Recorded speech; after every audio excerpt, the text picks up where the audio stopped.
Bonjour, ici Charlotte Levasseur-Paquin et vous écoutez Pas sorti du bois. Mesdames,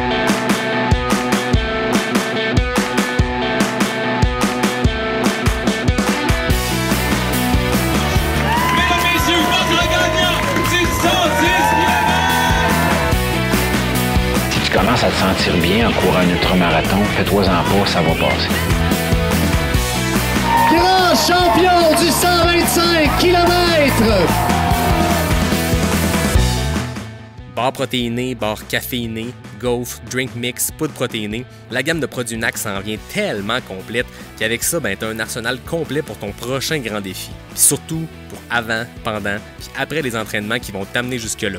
Tout ça, ça se trouve à un seul endroit sur le nacbar.com. Puis parce que NAC est un partenaire du podcast, il t'offre 15% de rabais sur ta première commande en ligne. Tu vas sur leur site web, tu remplis ton panier, puis tant qu'à être là, tu visites la section de l'équipement puis tu choisis du Trail Swag, puis rendu au moment de payer, tu rentres le code promo « Pas sorti du bois ». PASSORTIDUBOIS. Merci Will, Min et toute l'équipe de NAC et bon épisode. Ouais, on n'est pas sorti du bois, hein? Bonjour tout le monde, bienvenue à cet épisode numéro 114 de Pas sorti du bois. Je réussirai jamais à m'y faire d'être rendu dans la centaine et de commencer ça en disant 114. Il me semble que ça a comme pas de sens. Il me semble que je viens de commencer ça. Mais non, ça fait longtemps, ça fait plus de 2 ans. Puis je suis même rendu que je reçois des invités pour la troisième fois.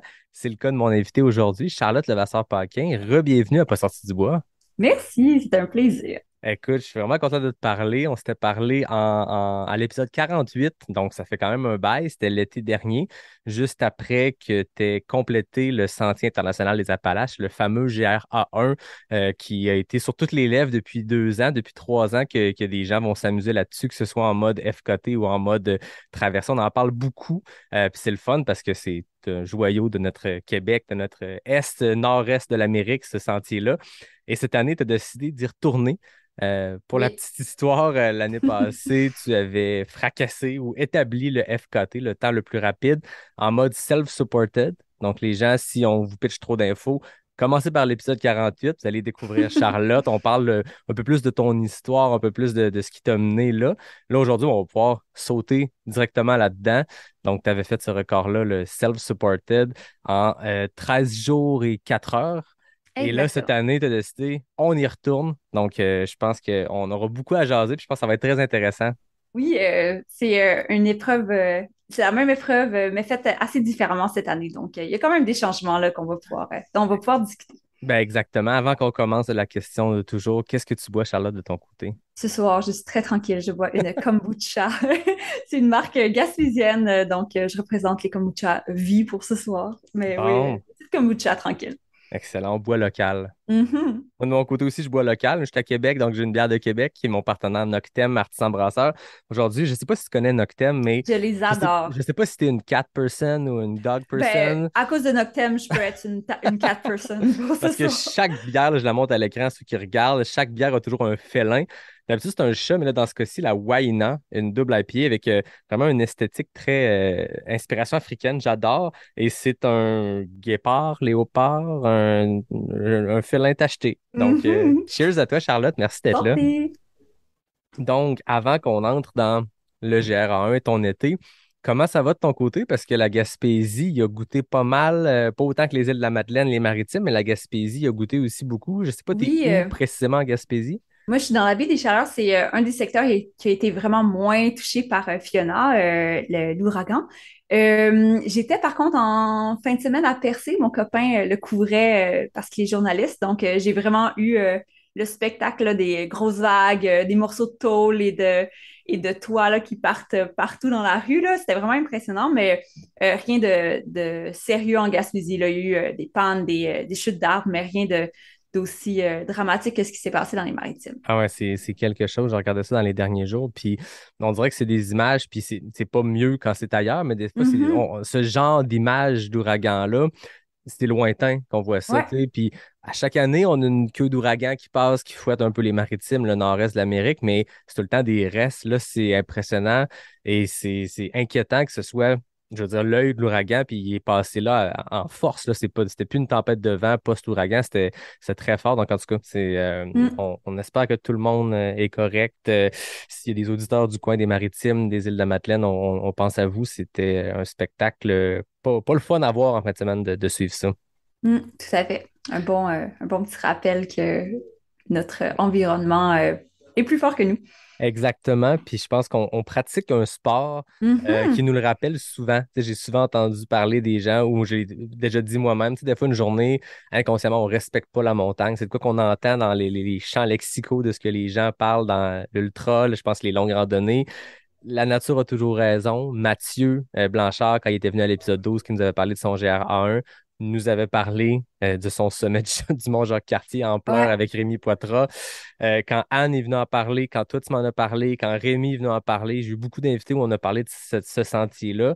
Chaque fois, le rappel que la nature est plus forte que nous, que la montagne gagne toujours et que la météo est imprévisible. Je pense que t'es au fait, t'es au mieux de pouvoir nous en parler. C'est toujours assez intense sur ce sentier-là, je pense. Oui, tout à fait. J'ai déjà été au milieu du parc durant un automne où il y avait une tempête, une fin d'ouragan aussi, puis les arbres nous tombaient dessus et carrément, là. Donc, tu sais, un 7 kilos, ça nous avait pris des heures et des heures à faire pour contourner les arbres, Ben oui, faire attention aux chutes, là. Donc, ouais. ben non, c'est ça. Ben, parlons-en, entrons dans le vif du Oui. sujet. J'aimerais ça qu'on démarre pas au début de l'été, mais plus à la fin de ton GA1 l'année passée. Donc, tu l'as terminé, tu es venu en jaser à pas sortir du bois. Comment c'est passé les semaines qui ont suivi la récupération de ça, puis d'essayer de se trouver peut-être un prochain projet? L'an passé, j'étais quand même sur un nuage, là. J'entendais Rémi en parler à ton podcast quand tu l'avais invité, puis je me reconnaissais vraiment une année plutôt sortir de cette espèce d'exploit ou du moins réalisation personnelle. Puis j'avais eu une bonne semaine de congé, donc ça avait été super doux, là, le retour à la course graduelle, puis pour mon automne, là, j'avais juste visé des courses pour le fun ou des sorties pour le fun là, entre amis. Donc, ouais, j'avais passé quand même une belle fin d'été, début d'automne à courir. Euh, Puis là, dans le fond, à la fin de l'été passé, c'est aussi un moment où je suis déménagée en Gaspésie. Donc, j'étais à Montréal, puis je suis venue passer un an en Gaspésie, où je suis toujours pour le moment. OK. Puis à quel moment euh, l'après-course, l'après-high, l'après-nuage, c'est comme transformé en bon, qu'est-ce que je me trouve pour l'an Mhm. prochain? Parce que on se connaît pas personnellement, mais je veux dire, je sens que tu as cette volonté-là de repousser tes limites, puis on l'entend souvent, hein, on a un petit nuage post-gros événement, gros Oui, objectif, puis après ouais. ça, ben c'est quoi la prochaine patente? Oui, tout à fait. Ben, c'est sûr que ça m'est resté dans la tête de vouloir battre le record de 13 jours, 4 heures, parce que même si c'était une super belle expérience puis que j'étais fière de ma réalisation, c'était quand même très là, battable. Là. J'ai gagné beaucoup d'expérience là, en faisant cette expédition-là. C'est la première fois que je faisais autant de longues sorties consécutives. Puis juste de mieux connaître le parcours, je me disais que j'allais un jour là, le refaire en voulant rentabiliser un peu mon expérience là-dessus, sachant là, quelles montagnes se font mieux. Où est-ce que je pouvais couper des heures ou des kilomètres là, en les mettant dans une même journée et compagnie. Donc, ça germait un peu dans ma tête. Puis là, au courant de l'hiver, j'essaie de me trouver justement mon projet là, à de l'été. Euh, je me suis dit que comme j'étais en Gaspésie pour une année, c'était le moment idéal d'essayer de rebattre ce record-là. Donc, je me suis vraiment tournée vers le GRA1 encore, pas parce que je manque de créativité puis d'originalité, là, c'est vraiment juste une espèce de bonification de mon expérience puis le fait que je m'entraînais dans le terrain dans lequel j'allais courir. Tu J'avais savais qu'il y avait quelque chose de plus que tu peux donner exactement. dans Puis sachant maintenant à quoi ressemble le parcours. Gestion de exactement. l'effort aussi, je suppose. Tu sais, je veux Oui, dire, tout c'est à 13 fait. jours, c'est très court pour réaliser cet exploit-là, mais c'est long comparé à des efforts qu'on fait dans une course qui peut en prendre une, deux journées, des stage Exact. races de 3 jours. Là. 13 jours, le pacing de l'effort doit être particulier aussi. Là. Oui, puis j'avais gagné beaucoup d'expérience de savoir, j'avais jamais fait, exemple, de 60 kilomètres à ce moment-là, ou très peu, là, peut-être en course, mais pas en autonomie comme ça. Donc, je voyais vraiment les jours où j'étais arrivée, par exemple, à 17 heures le soir, ben c'est facile, là, tu te rajoutes 3 heures, puis tu te fais un 15 kilos ou 20 kilos de plus, là. C'est facile. Euh, ben, c'est pas facile, mais je veux dire, c'est facile de passer comme de 40 à 55 ou à 60 pour ces journées-là. Oui, puis ça, on Euh, l'avait vu oui. je saute du coq à l'âne, mais le record de l'Appalachian Trail, qui est un record qui est encore là très couru aux États-Unis. Scott Jurek l'a eu, Carl Mhm, Melzer l'a eu. Puis quand Joe, comment il s'appelle? Je connais juste son surnom String Bean, mais mhm. son nom, son réel nom, on ne sait pas. Quand il a battu le record de Carl Melzer, lui, c'est un gars qui arrive un peu de nulle part, alors que Carl Melzer, Scott Jurek, c'est des grandes légendes du sport. Puis lui, il l'a battu en self-supported. Donc, non seulement il Ouais, détrône des légendes de notre sport, mais il le bat en self-supported alors que les gars avaient des équipes de support qui les suivaient de jour en jour. Puis ça se passe en 50 jours, si je ne me trompe pas, quarantaine de jours. ouais. Puis il avait dit, ben, c'est ça, moi, il n'y a personne qui m'attend de nulle part. Donc, j'ai pas d'intérêt à m'asseoir puis à récupérer quand je suis pas en train de discuter avec des gens que je connais, je suis pas en train de manger un beau repas chaud qu'on m'a préparé. Donc, je vais continuer. Mm. Puis Je probablement crois qu'il que dormait la même quantité d'heures que ces gars-là qui le faisaient avec des équipes de support, mais lui, il avait un temps pour continuer à marcher, continuer à avancer, puis c'est comme ça qu'il est arrivé à le battre. Je suppose que de ça aussi un peu dans le self-supported, dans ton apprentissage, est-ce que j'entends? tout à fait. Puis je crois que le côté être supporté, c'est comme une médaille qui a deux côtés. Il y a le côté que tu peux planifier plus, que tu peux avoir des soins ou de la nourriture ou du confort de plus, mais il y a le côté aussi que ça te remet en perspective un peu ce que tu fais.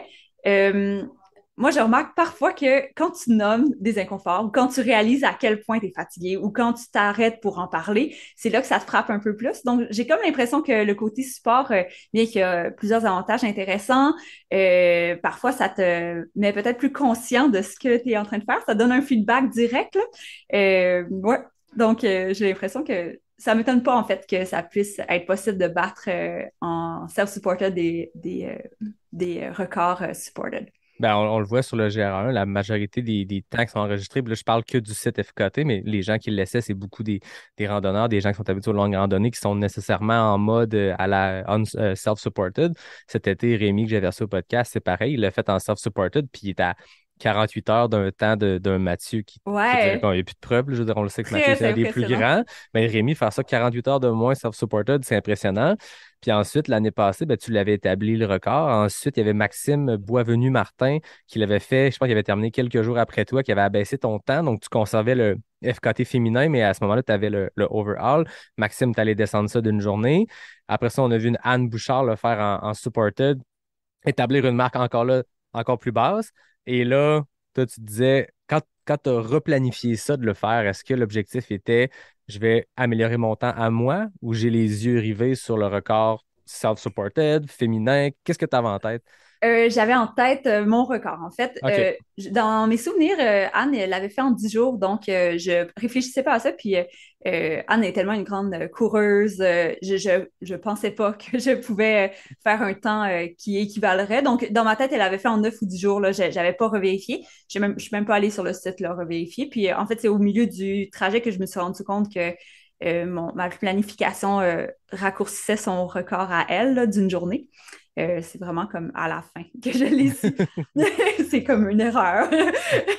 Ben, on voit l'aspect compétitif de la chose aussi parce que Mhm. je veux dire, un FKT, je suppose que c'est très gratifiant, un nom. Tu sais, c'est comme une marque qu'on laisse, puis c'est une marque qu'on établit, mais ça demeure qu'on ne se lance pas dans une aventure de 650 kilomètres que Juste pour pour un mettre nom. un nom sur un site que des coureurs connaissent, dans le sens où je ne veux pas Ouais, diminuer le FKT lui-même, mais j'ai l'impression qu'il doit avoir plus que ce simple désir-là aussi, non? tout à fait. Ça serait pas suffisant, je crois, de vouloir juste une ligne sur un site web. Ça vient pas avec aucun autre Il n'y a avantage. pas de médaille à la fin.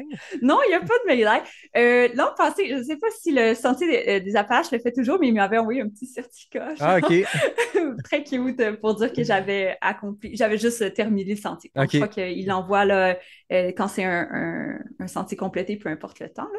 Ah Mais oui. sinon, là, il y a rien. Tu sais, tu passes l'arche et c'est tout. Là, si tu es Oui, c'est seul, ça. il n'y a pas de confetti là, qui tombe dessus.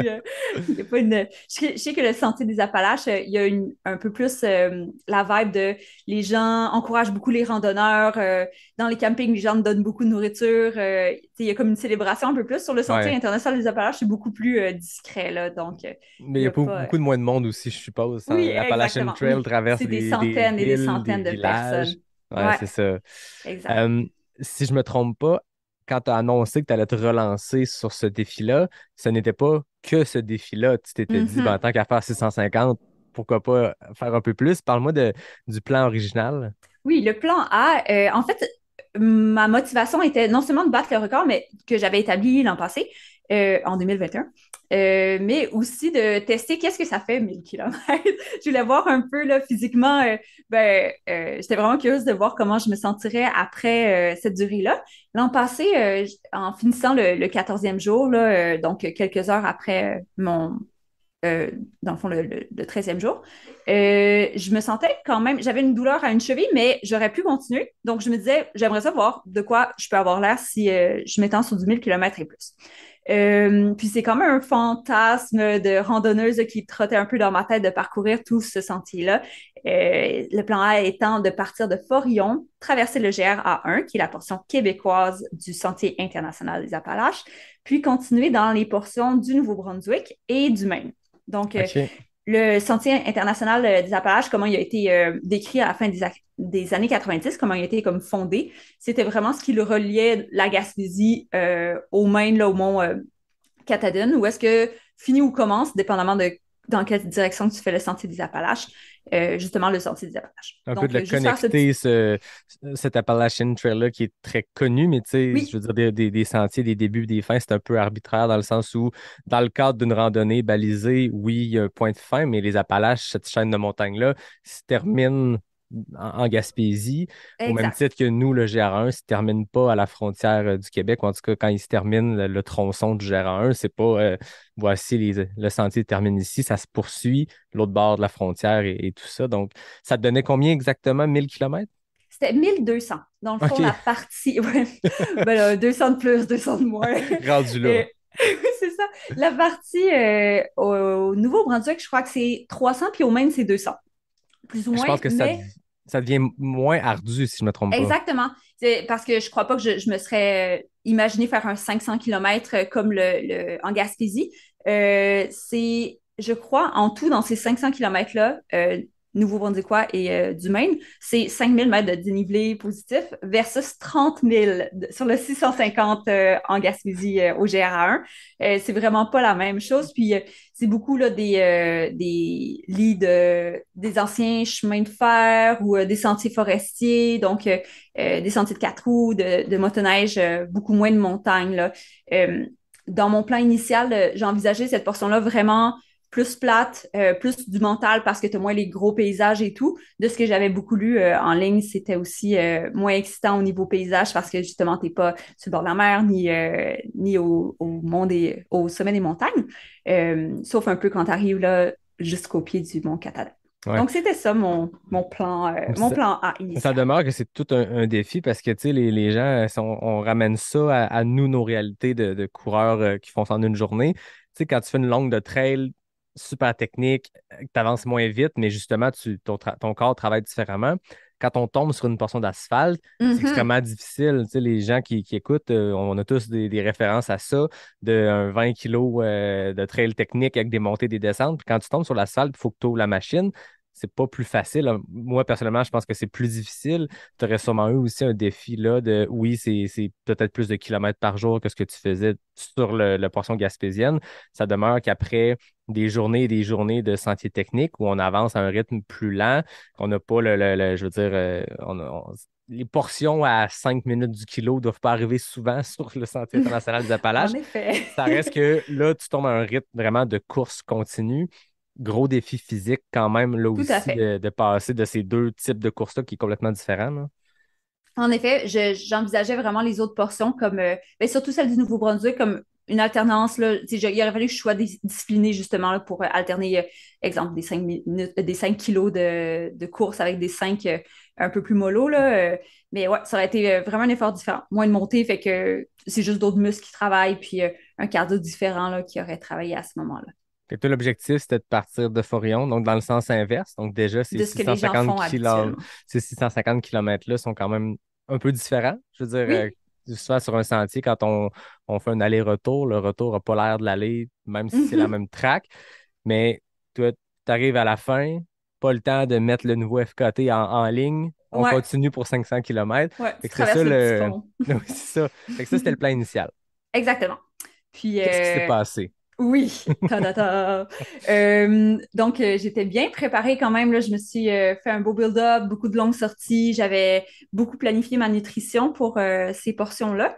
C'est beaucoup de planification sur les cartes parce que la partie du Nouveau-Brunswick a été... elle n'est plus... C'est quoi le mot? Pour ne plus recevoir de fonds. En tout cas, elle n'est plus couverte par OK. le gouvernement provincial depuis, je crois, 2016 ou quelque chose comme ça. Donc, c'est plus vraiment balisé, c'est plus des bénévoles qui vont entretenir un peu les sentiers. C'est pas aussi organisé que le sentier des Appalaches au Québec où est-ce que tu peux envoyer de la nourriture par Ouais. la poste, où est-ce que tu vas avoir des abris pour dormir. Donc, c'était beaucoup de planification sur les cartes. Donc, après toutes ces semaines-là de planification physique, mentale, logistique, je me suis lancée sur le sentier. Puis, c'était vraiment intéressant, disons, les premiers jours parce que je redécouvrais le sentier dans le sens inverse. Mhm. Puis, c'était des portions dont n'avais aucun souvenir. J'étais tellement brûlée puis un peu tannée l'an passé là, que je me souvenais pas que j'étais passée par là du tout, en partant justement de Forion. Puis, tu sais, l'effet être moins fatiguée, je me rendais compte qu'il y a des trails que je m'étais dit, oh, c'est un supplice, c'est tellement difficile, il y a tellement de dénivelé que c'était pas du tout le cas en les faisant à bloc.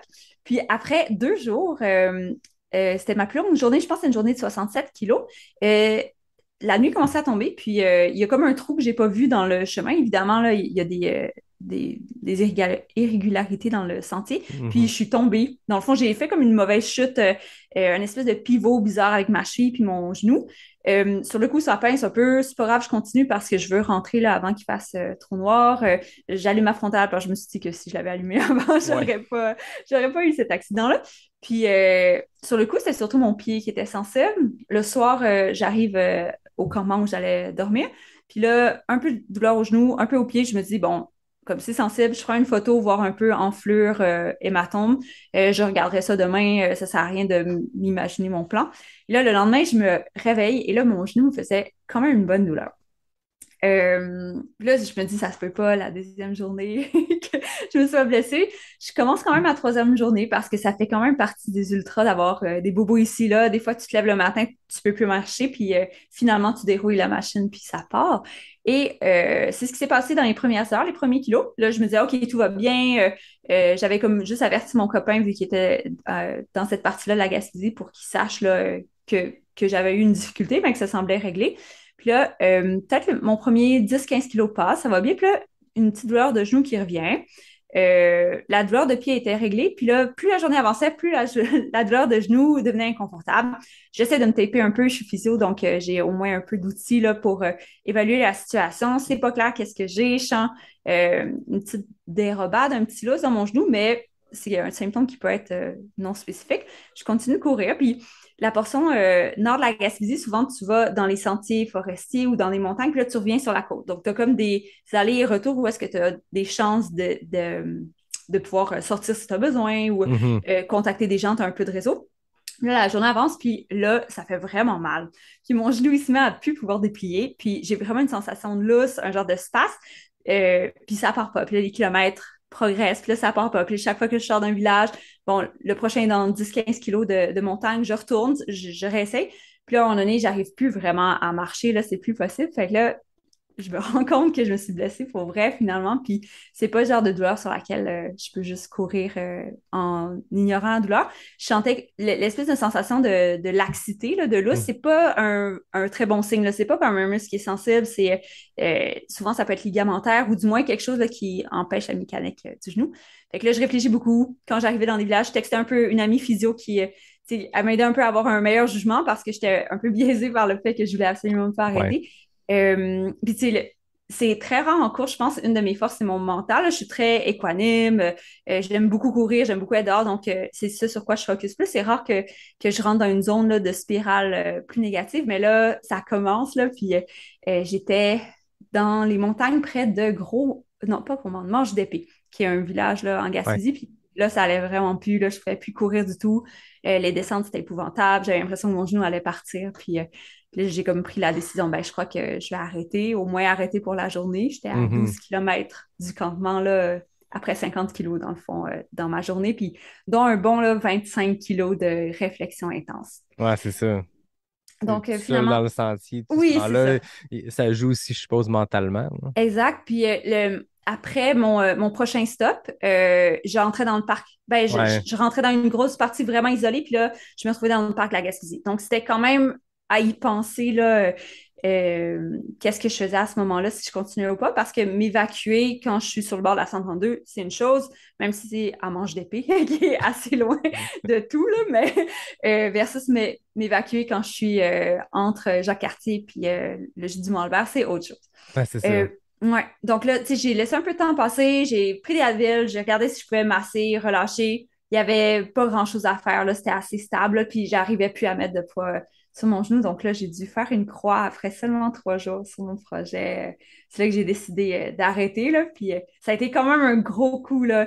Le lendemain, j'arrivais vraiment pas à mettre du poids sur mon genou. Donc, je sentais encore la douleur, c'était un peu plus une évidence, mais tu sais, mon corps, avec le temps et les ultras, il répare vraiment plus vite qu'il y a une dizaine d'années, disons.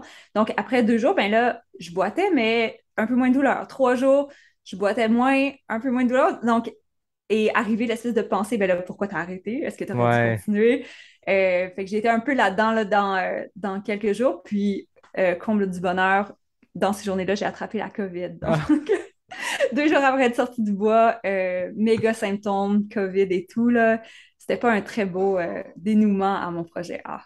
c'est ça. Au moment, dans les semaines où tu pensais être en train de parcourir le parc de la Gaspésie puis la réserve faunique de Matane, tu étais blessé, mais pas assez. Donc, ça te joue un peu dans la tête. Ben, pas que tu l'étais Mhm. pas assez, mais c'est tout En le temps voie de ça qui guérison. arrive. C'est tout le Mm. temps ça qui arrive. C'est qu'on remet en question. J'aurais peut-être dû continuer, mais la décision qu'on finit par prendre au moment de la prendre est toujours la bonne, peu importe si le lendemain tu as mal ou t'as pas mal. Mais je comprends que mentalement, ça joue aussi quand 2, 3 jours après, tu files pas si mal. Boum, COVID en plus. Fait que Ouais. ça te change des plans d'été. Là, on était à quel moment dans l'année? C'était juillet, C'était mi-juillet? début juillet. Début juillet, OK. Ouais. Donc, c'est comme autour du 3-4 que je suis sortie du bois. Puis 5-6, j'ai attrapé la COVID, là. C'était Ah. ça. Mon mois de juillet. Ouais. C'était une bonne déception quand même, là. Tu sais, surtout, j'avais comme annoncé mon plan. Je voulais pas, tu sais, choquer mon plan. Puis c'était un rêve, là. J'avais vraiment envie de le faire, là, ce sentier-là. Donc, non seulement tu sais, j'avais eu une blessure, mais aussi, j'étais tellement malade avec la COVID que au début, je me disais, ah ben j'allais camper, j'allais m'amuser, j'ai essayé d'être résiliente, là, puis de faire ce pourquoi je cours. Dans le fond, tu sais, c'est pour passer du temps dehors, me sentir en nature. Puis je pouvais même pas, j'étais trop maganée pour ça. T'as dit de quoi d'intéressant avant qu'on plonge dans ce qui a Mhm. suivi cet été? T'as dit, tu sais, je l'avais annoncé. Y a-t-il quelque chose là-dedans dans le fait de l'annoncer versus, j'ai l'impression que ce que tu as fait l'année passée, on a comme su, en tout cas, je parle moi, la communauté, c'est peut-être moi qui étais sur une autre planète, mais il me semble, on l'a su pendant que tu étais en train de faire. Hey, il y a une fille qui est en train de faire ce que Mathieu a fait l'année passée, self-supported. Ah ouais, OK. Puis ça se parlait un peu comme ça, mais il n'y avait pas comme, hey, Charlotte fait le GR1 en Mhm. self-supported. Il y avait comme ce petit côté-là de ah, il y a une fille qui fait ça, puis on te connaissait peut-être moins. En tout cas, moi, je te connaissais pas. Puis j'avais fait OK, c'est vraiment intéressant. Puis là, de fil en aiguille, on t'a suivi dans tout ça, puis on a vu ce que tu as fait comme accomplissement. Après ça, tu as remporté la Racine d'or, là, pas pour donner plus d'importance à ce gars-là qu'il y en a, mais ça reste que ça met en Ah, c'est un spotlight petit des velours quand gens. même, là, Ben, que... ça met Oui. ça met en valeur, c'est ça le but, mettre en valeur des gens de la communauté. Puis Scope, on travaille sur la nouvelle édition. Bon, c'est Mhm. dit. Mais là, une année passe. Après ça, ben, tu es allé en Gaspésie. On t'a entendu au podcast Tout Trail. Tu sais, plein Mhm. d'opportunités où les gens font OK, on connaît Charlotte maintenant. Là, tu annonces ce grand projet-là. Tu l'as annoncé, je pense, au printemps. Y a-tu quelque chose qui a été différent dans l'approche maintenant que c'était comme out there? OK, cette fille-là qui l'a déjà fait, retente ce truc-là, projet de fou, les gens te suivent. Tu ressentais-tu une pression ou c'était que du positif? Ben, c'est une excellente question. Je crois que ben, je publie pas énormément sur les réseaux sociaux parce que je ne sais pas exactement qu'est-ce que j'ai de différent à apporter ou de pertinent. Puis là, je me disais, ben, peut-être que ça peut être intéressant là, de publier un peu ma démarche, de la médiatiser un peu. Puis c'est vraiment, tu sais, peut-être en ayant accompli le GR1 l'an passé que je me suis peut-être accepté, j'ai comme accepté de me définir plus comme athlète. Là, j'étais comme pas consciente que je pouvais dire ça, que ça faisait partie de moi. Euh, j'avais comme envie de le partager. C'est souvent ça mon envie quand je publie des choses, c'est juste partager les choses chouettes que je vois ou le fait que des fois, il y a des choses qu'on croit pas possibles qu'ils le sont finalement. J'aime ça aussi qu'on diversifie là, les modèles d'athlètes ou même de femmes, là, les différentes choses qu'on peut voir. Donc, de l'annoncer puis de finalement pas réussir, j'avais comme une genre de honte. Je crois pas que les gens me mettaient de la pression parce qu'on a quand même une communauté là, super inclusive, amicale, friendly, puis tu sais qu'on réussisse des choses ou pas. Un DNF, ça a autant de valeur qu'une course. Si tu as commencé une course ou tu as eu un entraînement, ça a de la valeur, peu importe. Je crois que c'est mon espèce de pression par rapport à moi-même, là, j'ai comme pas performé. J'essaie de pas rester trop dans de la pression de performance parce que la course, c'est vraiment du fun pour moi, mais j'avais quand même sous-performé à un but que je m'étais fixé. Euh, je croyais vraiment pouvoir l'accomplir, puis finalement, je l'avais pas fait, puis je trouvais que c'était comme du gaspillage de médiatisation, là, Ouais, d'avoir présenté un projet qui tombait à l'eau. ouais. Mais en même temps, même avant qu'on regarde ce qui s'est passé le reste de l'été, ça demeure que faut les médiatiser ces choses-là aussi. Pas C'est obligé de vrai. médiatiser tous vos DNF, ceux qui écoutent, mais je veux dire, ça reste que c'est un gros pourcentage que c'est ça qui arrive dans la plupart des courses. Tu regardes Ultra Trail, Larry Canal 125 cette année, ça a dépassé le 50% d'abandon. C'est 50% Mhm. de C'est gens, c'est intéressant. 50% d'histoires de gens qui s'est mission accomplie. Ils se sont pointés sur cette ligne de départ-là, préparés, prêts. Tu sais, si t'es game de pinot dossard, si t'es short, puis partir faire ça, c'est mission accomplie, t'as fait beaucoup, le travail est fait. Quand même la moitié et plus qui ne s'est pas rendu au bout. Puis c'est correct, ça fait partie du sport. Puis c'est sûr que c'est pas ça l'objectif, mais en le médiatisant que tu vas le faire, il y a des gens qui te suivent, puis tu prends la décision de te retirer d'une. Tu sais, je veux dire, on t'écoute, la réflexion était très sensée. Tu sais, de courir là-dessus pendant encore 10 jours, ça Mm, aurait pu amener des problèmes majeurs pour des années à t'en remettre. Fait que, tu sais, tout peut-être. ça est une histoire qui est inspirante, peu importe le résultat, mais on n'en parle pas assez souvent, puis on commence à le voir des fois d'être capable d'être vrai, ben, pas juste d'être vrai, mais d'être capable de D'être médiatiser vulnérable ou... quelque chose qui est négatif ou un échec ou juste une vulnérabilité, puis je pense que c'est une bonne chose. Fait qu'au Tout à fait. final, tu sais, cette histoire-là, c'est la tienne, mais elle va inspirer les gens que tu te rendes jusqu'à la fin ou que tu te prennes une décision difficile, mais honorable en cours de route, là. Mm. Puis j'ai beaucoup réfléchi dans justement ma semaine de COVID. Tu sais, ça m'arrive jamais de rester couchée Ouais. plus qu'une nuit, là. Puis là, j'étais vraiment alitée. Puis j'ai réfléchi beaucoup à ça. Tu sais, qu'est-ce que ça veut dire? C'est pas grave à arrêter des choses ou abandonner, surtout quand c'est suite à une blessure. Puis j'avais écouté, je crois que c'est Marie-Ève Pellan qui avait parlé son abandon là, en Ouais. couvrant en podcast avec Tout Trail. Puis elle avait dit quelque chose comme Hey, c'est juste la course. Puis là, j'étais comme c'est vrai.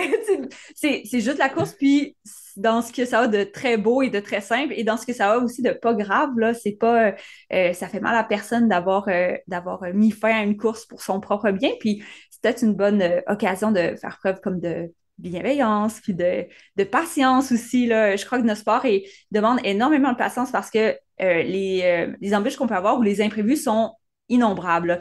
On peut avoir des contre-performances, peu importe là, qu'on ait été super préparé. Des fois, il y a des imprévus qui vont toujours arriver, là, tant au niveau là, météo, physique, un muscle que ça lui tente pas cette journée-là. Des fois, même métabolique, on se sent moins bien ou l'alimentation, là, il y a tellement de challenges au niveau gastro-intestinal dans notre sport. C'est vrai que c'est normal de devoir arrêter, puis ça arrive souvent. Puis c'est vrai qu'il faut en C'est parler, là, tu as un très bon point. c'est juste de la course. Puis ceux qui ne savent pas de quoi on parle, l'épisode de Marie-Ève Pellan au podcast Tout Trail post-QMT est extrêmement touchant. Puis il Mhm. criait une vérité parce que souvent, les gens, quand ils externalisent, quand ils analysent ou quand ils parlent d'un abandon, il y a une réflexion qui remonte à quelques jours, quelques semaines, quelques mois. Les gens vont laisser ça décanter, écrire un texte, ils vont le laisser décanter, ils vont aller le raconter d'une quelconque façon.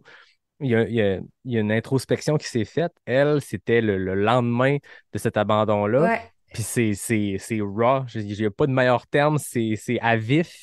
Puis c'est ça notre sport. Puis ce qu'elle raconte est émotive, mais il n'y a pas plus vrai que ça parce que Oh ouais, puis c'est c'est l'émotion au juste moment de beau, le là. faire. Exact. C'était Mm. c'était magnifique. Puis ce qu'elle dit, c'est exactement ça. C'est juste Ouais, de la course, hein. On le fait avec sérieux, mais il faut se rappeler qu'on ne change pas c'est pas de grave. vie avec ça. Tu sais, c'est un plaisir. C'est supposé être un hobby. Ça l'est peut-être Oui, plus quand on fait autant c'est d'heures, mais c'est un billet supposé qui être un prend une hobby. coupe d'heures par semaine, mais quand même. Ouais, puis tu sais, dans le fond, moi, ce que j'aime quand je consomme des réseaux sociaux, des contenus là, de coureurs, coureuses ou gens qui font des expéditions, randonneurs, randonneuses, c'est voir l'émotion, la personne, tu sais, c'est la personnalité, là, le temps, ben, ça peut être impressionnant, ça peut être inspirant, ça peut nous apprendre des choses sur les possibilités là, du corps, mais tu sais, moi, c'est de voir la face de la personne qui est arrivée première, qui pleure dans les bras de quelqu'un d'autre, c'est ça qui est le fun, ou la personne qui a juste fait un défi qui pensait pas être capable, qui prouve quelque chose de vraiment vrai, là. Peu importe là, la performance au bout de ça, l'espèce de côté humain, émotionnel, là, c'est vraiment plus fort au final. Puis jamais j'ai aucun jugement sur quelque distance que ce soit, ni échec, ni abandon. Là. Au contraire, là, j'ai juste de la compassion ou de l'amour pour les gens là, qui partagent les mêmes passions que moi. Exact. Il n'y a rien de plus le fun que de voir une ligne d'arrivée. Tu sais, quand tu finis ta course puis tu restes dans le coin, tu vois les gens arriver, puis il y a toutes sortes de réactions qui sont tout le temps remplies, oui, de fierté, oui, de douleur. Mais après, il y a des gens pour qui c'est un party, puis on lève les bras dans les airs, puis on a le coup, on dirait qu'ils s'enlignent pour un backflip. Il y en a d'autres qui s'effondrent d'émotion parce qu'ils ont puisé extrêmement dur et Mhm. profond pour finalement se rendre là. C'est ça qui est beau de notre sport, c'est comment chacun vit avec ça. Puis souvent, ben, c'est un peu synonyme du parcours qui s'est rendu jusque-là. Puis des fois, les gens, on entend souvent parler, là, tu sais, qu'est-ce qui te motive dans une course quand c'est dur? Ben, il y a beaucoup de monde qui focus sur la ligne d'arrivée. Bien sûr, c'est l'accomplissement, mais des Mhm. fois, c'est ce qu'elle représente. Des fois, c'est ce qui représente tous les efforts qu'il y a eu. Des fois, c'est les gens aussi qui t'attendent là. Fait que, bref, tout ça pour dire que les lignes d'arrivée, toujours émotifs. Puis j'ose espérer que sur un 13 jours, ça doit être encore plus intense quand la fatigue embarque là-dedans. Donc là, on le disait, COVID, petite déception suite à cette DNF. blessure-là. À quel moment la machine s'est remise en marche de OK, faut trouver autre chose ou faut que je trouve une manière de retourner dans ces sentiers-là? J'étais vraiment en mode écoute là, en juillet parce que j'essaie de voir qu'est-ce que mon corps allait être capable de faire. Là. C'était un peu une boîte à surprise. C'était mon deuxième épisode COVID et le premier n'avait pas été facile. Là. Donc, moi, j'ai comme un système, on dirait, qui n'aime pas la COVID. Tu sais, mon souffle, la toux, mon souffle a commencé à venir et la toux a diminué là, peut-être 3 semaines là, après tout ça. Donc, je me suis remis graduellement à la course. Puis là, mes jambes sont quand même revenues plus vite que je pensais. Là. J'avais vraiment peur de retomber à moins 20, là, Ouais. moins 20% de mes capacités. Finalement, c'est revenu vite. Donc, j'ai regardé un peu mes disponibilités d'été. Comme j'avais eu la COVID puis que j'étais partie nulle part durant mes vacances, j'ai comme écourté mes vacances pour essayer de me garder une semaine là, à remettre plus tard. C'est ça qui est un peu compliqué aussi là, quand on est un professionnel de la santé. Si on ne peut Mhm. pas juste s'absenter là, quand on veut, on a un caseload là, qu'on doit desservir. Puis là, en faisant quelques longues sorties, c'est sûr que je devais un peu changer mon approche là, d'entraînement. Ça a comme regermé là, de faire, ben, au moins le GRA1, c'est un projet qui me tient vraiment à cœur. Sûrement que ce serait la dernière fois que je le ferais, là, puis tu sais, je crois que l'option peut-être de faire vraiment tout le Sentier international des Appalaches tombe un peu à l'eau, mais il y en aura d'autres, là, 1000 kilomètres, là, je suis pas inquiète. Donc, je me suis dit, je vais focuser sur le GRA1. Mon plan était vraiment bon, le plan que j'avais planifié. J'ai encore des ravitaux qui m'attendent dans le milieu du bois que j'étais allée me porter, donc j'ai rentabilisé un peu toute cette préparation-là. Euh, puis ça me tente vraiment de le faire. Puis là, plus j'évoluais, là, j'ai changé un peu mon training parce que j'avais peu de temps, donc je ne pouvais pas rebâtir comme des 150 km par semaine de volume. Donc, j'ai focusé sur quelques longues sorties, un petit peu de volume durant ma semaine, euh, faire comme des sorties plus choc, puis qui passaient super bien. Puis là, je me suis rendu compte que ça allait être possible. J'appréciais quand même là, mes sorties de 55 kilos, puis dans le territoire là, de la Gaspésie. Donc, c'est quand même assez représentatif comme entraînement. Puis j'ai fait ma demande à ma clinique là, de physio. Puis finalement, ça s'est comme aligné. Puis j'ai pu là, prendre les dates que je voulais. euh, puis me relancer sur le GR1. Mais cette fois-ci, j'avais vraiment faim. J'avais Oui, faim c'est ça. de le faire. Là, j'étais comme d'autant plus convaincue. Là. Je sentais que mon genou revenait. Là. Je suis quand même allée graduellement dans un but là, de favoriser vraiment la quantification du stress mécanique. Mon impression, c'est que j'ai comme eu un grade 1, une entorse à mon LCA, en tout cas, du moins un ligament là, de mon genou. Puis il est quand même rentré vite dans l'ordre. Là. Un grade 1, habituellement, là, grosse phase inflammatoire 3-4 jours, puis ensuite, là, la guérison commence. Fait que je me sentais assez stable. Donc, je me suis présentée un bon matin, au bout de Forion. Puis cette fois-là, j'étais allée un peu plus minimaliste. Là. J'ai pas annoncé vraiment. Je me suis dit, ben, je vais pas me jinxer, je vais pas compromettre mes chances. Là. Je suis pas superstitieuse, mais j'ai décidé que j'allais l'être pour 2, 3 jours. J'étais allée seule. Ben, j'ai un ami qui m'a aidé avec mon transport d'auto, là, Antoine, là, qui est tellement gentil, qui m'aide toujours dans mes projets d'aventure. Donc, on est allé juste lui puis moi. Il est reparti avec ma voiture, puis j'ai marché dans la pluie jusqu'au fort de Forion. Puis c'est là que j'ai recommencé mon aventure 2.2, disons, là, après mon premier échec. Qu'est-ce qui t'a motivé à le reprendre dans ce sens-là? Parce que si je me trompe pas, Mhm. toutes les autres personnes, en tout cas dans les dernières années, qui ont fait les FKT, que ce soit Rémi, Mathieu, Maxime, toi, c'était vraiment en direction vers Forion et non au départ de Forion. Ouais, avec la frontière, genre vers la mer. Ouais. La grosse majorité des randonneuses, c'est ce qu'ils font. Euh, je crois que c'est très symbolique, arriver ça s'appelle le bout du monde, là, Ouais. cet endroit-là. C'est comme la petite pointe de Forion le plus à l'est, qui mène genre sur le bord de grosses falaises. Tu vois la mer, c'est vraiment magnifique, là. Donc, je crois que le choix là, se demande même pas. Là. Puis, surtout que ce point-là est comme à 3 kilomètres du parking. Fait que, tu sais, j'ai dû comme pré-marcher, courir 3 kilomètres avant de commencer. Donc, c'est pas la L'échauffement. façon. Oui, c'est ça. C'est pas la façon la plus usuelle ni la plus pratique, mais j'avais vraiment envie d'aller chercher au moins cet aspect-là de changement, là, vu que je l'avais déjà fait dans le même sens. Puis c'était vraiment une question de changement. Juste OK. essayer de quelque chose d'autre. Puis moi, honnêtement, suite à l'avoir fait dans les deux sens, j'ai vraiment apprécié là, justement changer, ne serait-ce que pour ben, pas la monotonie, mais c'est plus facile de retrouver comme euh, des motivations là, quand tu le vois de l'autre sens. Puis je crois que ultimement, ça équivaut au même parce que tu pars au niveau de la mer puis tu arrives au niveau de la mer. Donc, il n'y a pas de différence de D+. Là. Certaines montagnes sont plus abruptes d'un côté, d'autres de l'autre. Certaines sont plus techniques d'un côté, d'autres de l'autre. Donc, ensuite, là, tu peux jouer à commander qu'est-ce que tu veux, ça, tu sais, choisir ton sens selon qu'est-ce que tu préfères. Moi, j'ai vraiment aimé mon parcours. Là. Ça m'a permis, je pense, d'être un peu plus constante. Par OK. exemple, Rémi, lui, la portion Vallée de la Matapédia, qui est vraiment plus au kilomètre, là, ben, dans le début, dans le fond, quand tu le fais dans le sens habituel. Et c'est la plus roulante, là, c'est assez. Il y a quand même quelques petits défis, là, mais grosso modo, tu peux faire plus de kilométrage. Puis Rémi, lui, a fait justement des grosses journées, là, 80 et plus là, kilomètres au début.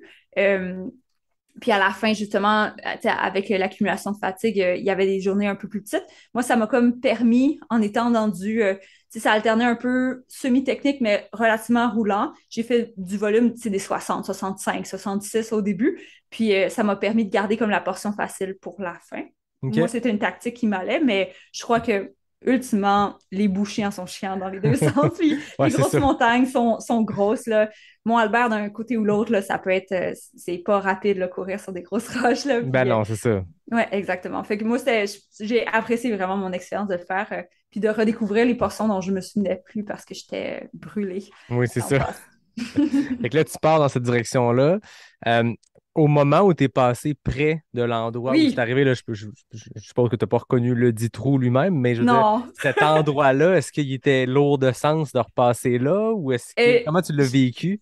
je me demandais, ben, c'est une très bonne question parce que c'était quand même un moment charnière pour moi, là, d'un point de vue extérieur, ça peut sembler banal, mais euh, juste de voir ma différence d'état physique, émotionnel et énergétique quand je suis repassée là, dans la sortie là, de Manche d'épée.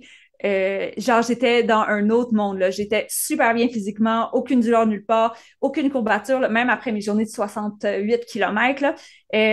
Super bien émotionnellement aussi, là, ça m'a appris beaucoup sur c'est quoi le danger de la spirale là, qui tourne là, quand ça va pas bien. Dans ce cas-ci, peut-être que cette spirale-là était utile parce qu'au final, j'étais blessée, puis ça m'a permis d'accepter ou de me rendre à l'évidence, mais de me voir là, tellement heureuse, puis contente, puis me sentir vraiment épanouie, là, c'était comme un super beau moment là, de passer le petit bout de 132, puis d'aller là, rejoindre le sentier plus loin. Là, c'était vraiment chouette de pouvoir comparer. Ça m'a comme confirmé que j'avais fait le bon choix parce que j'étais juste une autre personne rendue là. Ouais, c'est ça, d'arriver là plus en état physiquement. Puis comme tu dis, ce qui t'a fait basculer ou ce qui t'a fait confirmer d'arrêter le premier coup, c'est surtout que tu savais ce qui s'en venait. Tu sais. Je Mhm. suppose qu'une blessure comme ça, si tu avais resté 30-40 kilos, on serre les dents puis on se rend jusqu'à la fin quand on est rendu là. C'est peut-être pas Ouais, ce qui est prescrit par les médecins et les physios, mais des fois, pour quand tu es une juste course. là, Mm. peut-être. Là, dans ce cas-ci, le- pas le pire est à venir, mais quasiment. Tu sais, Parc de la Ouais. Gaspésie, Résaphonique de Matane, c'est Ah, connu comme étant vraiment le des belles pire. boucheries, là. Puis, tu sais, c'est une chose, mettons, avoir une douleur pour faire 30 kilomètres. C'est une autre chose, faire un genre de 65 kilomètres super technique. J'aurais pas pu, je crois, garder ce rythme-là avec une blessure. Donc, il faut comme que ton corps soit le plus top shape possible. Dans ta planification de jour en jour, est-ce qu'il y avait des tronçons prévus, des kilométrages prévus, puis après ça, tu te laissais une marge de manœuvre? Est-ce que tu avais réservé des endroits où il fallait que tu passes ou tu pouvais vraiment être libre de t'adapter selon ton état? J'avais fait un planning parce que l'an passé, finalement, j'avais rattrapé mon planning initial, puis je m'étais dit, je crois qu'un planning ambitieux mais strict, ça peut m'aider, et dans mon cas, ça m'a aidé parce que tu te donnes pas vraiment le choix là, de le faire l'heure de plus à la frontale parce que si tu veux dormir quelque part, il faut que tu te rendes. Ouais. Ouais, donc moi, ça m'a aidé là, d'avoir quelque chose de plus serré. J'avais un petit rêve, un petit fantasme de faire peut-être comme un 80 kilos à la fin, justement, dans la vallée, ou du moins d'aller plus loin. Puis ben, on en reparlera sûrement quand on va parler du déroulement, mais finalement, je m'en suis tenue à mon planning parce qu'au niveau énergétique, là, c'est ce qui me convenait le plus à ce moment-là. OK. Donc, parlons-en de ce planning-là, ou en tout cas de comment ça s'est passé. Les premières journées en bord de mer, ça se passait bien? Oui, vraiment. Tu sais, le sentier, il y a différentes sections qui sont très distinctes, là, ils ont toutes leur personnalité. Le nord de la Gaspésie, après justement Forion, puis Petite-Vallée, tu croises de temps en temps des villages, puis ensuite tu redisparais dans le parc. Donc, c'est la portion plus nord. Ça faisait quand même du bien tu sais, de pouvoir me ravitailler dans des villages, là. C'était un peu ma planification pour ce que j'avais appris l'an passé, c'est que le plus de confort que je pouvais aller chercher, mieux ça m'aidait.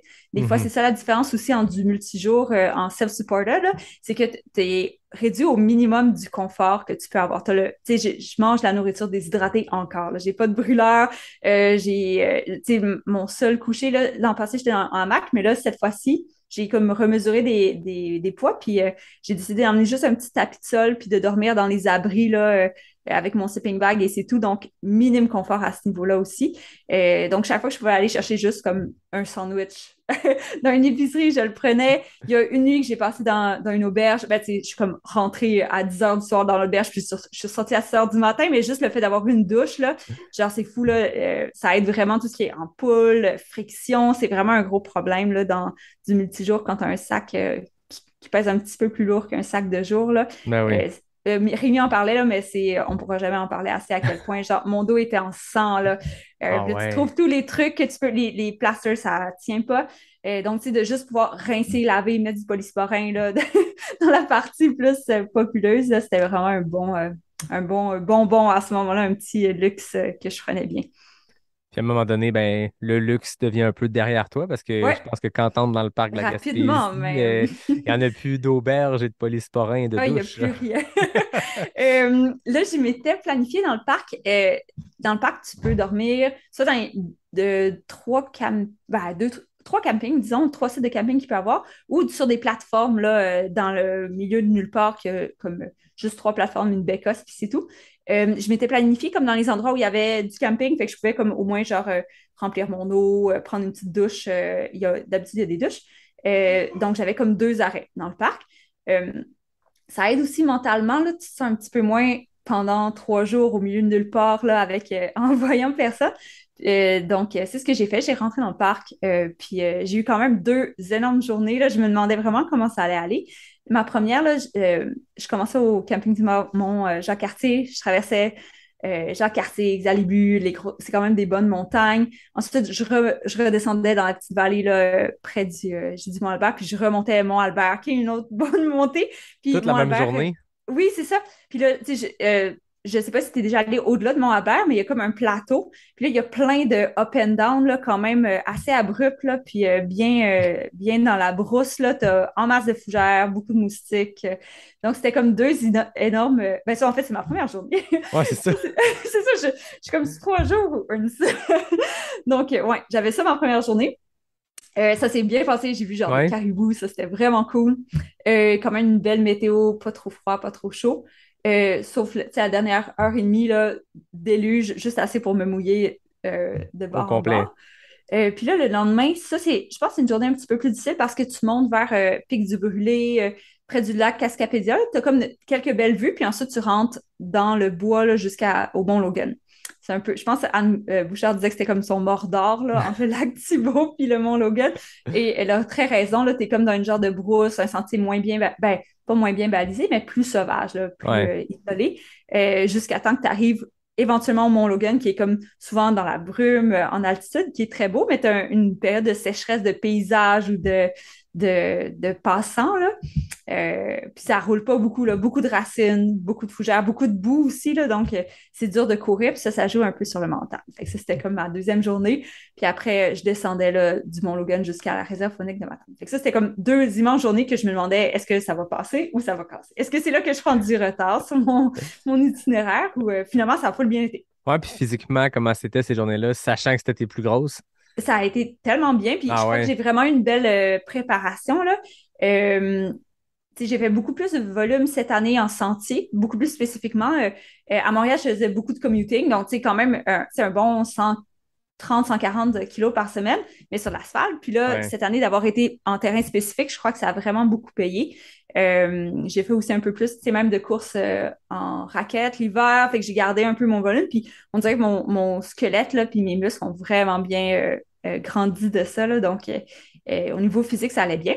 Mais l'aisance Euh, dans le technique, c'est difficile à acquérir, puis ça ouais. se perd rapidement. Moi, c'est ce qui me fascine le plus à chaque année. Tu sais, je m'entraîne dans des sentiers hyper techniques à Québec, là, peut-être pas comparable au parc de la Gaspésie, mais quand même très technique.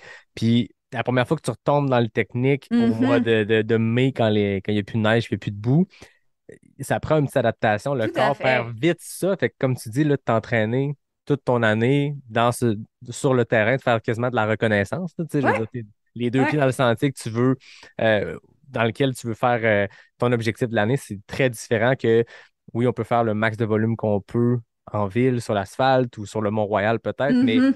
c'est pas comme mettre les deux pieds dans le gros technique du parc de la Gaspésie. Là.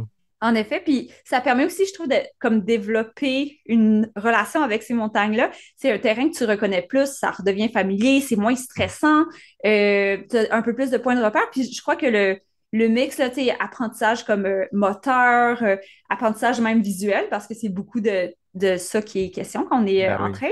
Puis, tu sais, même émotionnel, de dédramatiser là, l'espèce d'isolement, puis de nature sauvage, là, ça a vraiment été utile pour ça. Là. J'étais comme super fière là, juste de réaliser tout ça à ce moment-là. Et là est arrivé le Mordor. euh, dans le fond, après le Mont Logan, on pénètre doucement dans la réserve faunique de Matane, qui est certainement le terrain le plus ardu et technique du Québec. C'est aussi magnifique, là, la transition. Je le recommande à tout le monde. Là. C'est comme un joyau que seuls les grands randonneurs randonneuses de la Grande Traversée connaissent. Mais entre le Mont Logan et le Petit Saut, qui est comme le camping qui est au pied de ce qui forme tout le Mont Logan, il y a les monts Fortin, mont Matawi, et c'est tellement beau, là. C'est des espèces de monts en crête, dans les nuages. C'était comme un moment surréel, là, quand je suis passée là. Chaque fois, je me dis c'est comme mon endroit préféré au Québec, là. Donc, je le recommande vraiment si vous pouvez faire une randonnée entre Petit-Saut et Mont-Logan. Donc, si j'amorce un peu, là, cette descente-là. Puis, le lendemain matin, j'étais prête à faire, justement, première journée, complète là, dans la réserve de Matane. C'était comme 2 jours que je m'étais prévu là, dans la réserve de Matane pour le secteur le plus là, qui a le plus de dénivelé, de boue, de technicité, de racines et Dorignon. compagnie. D'Origno aussi, oui, tout à fait.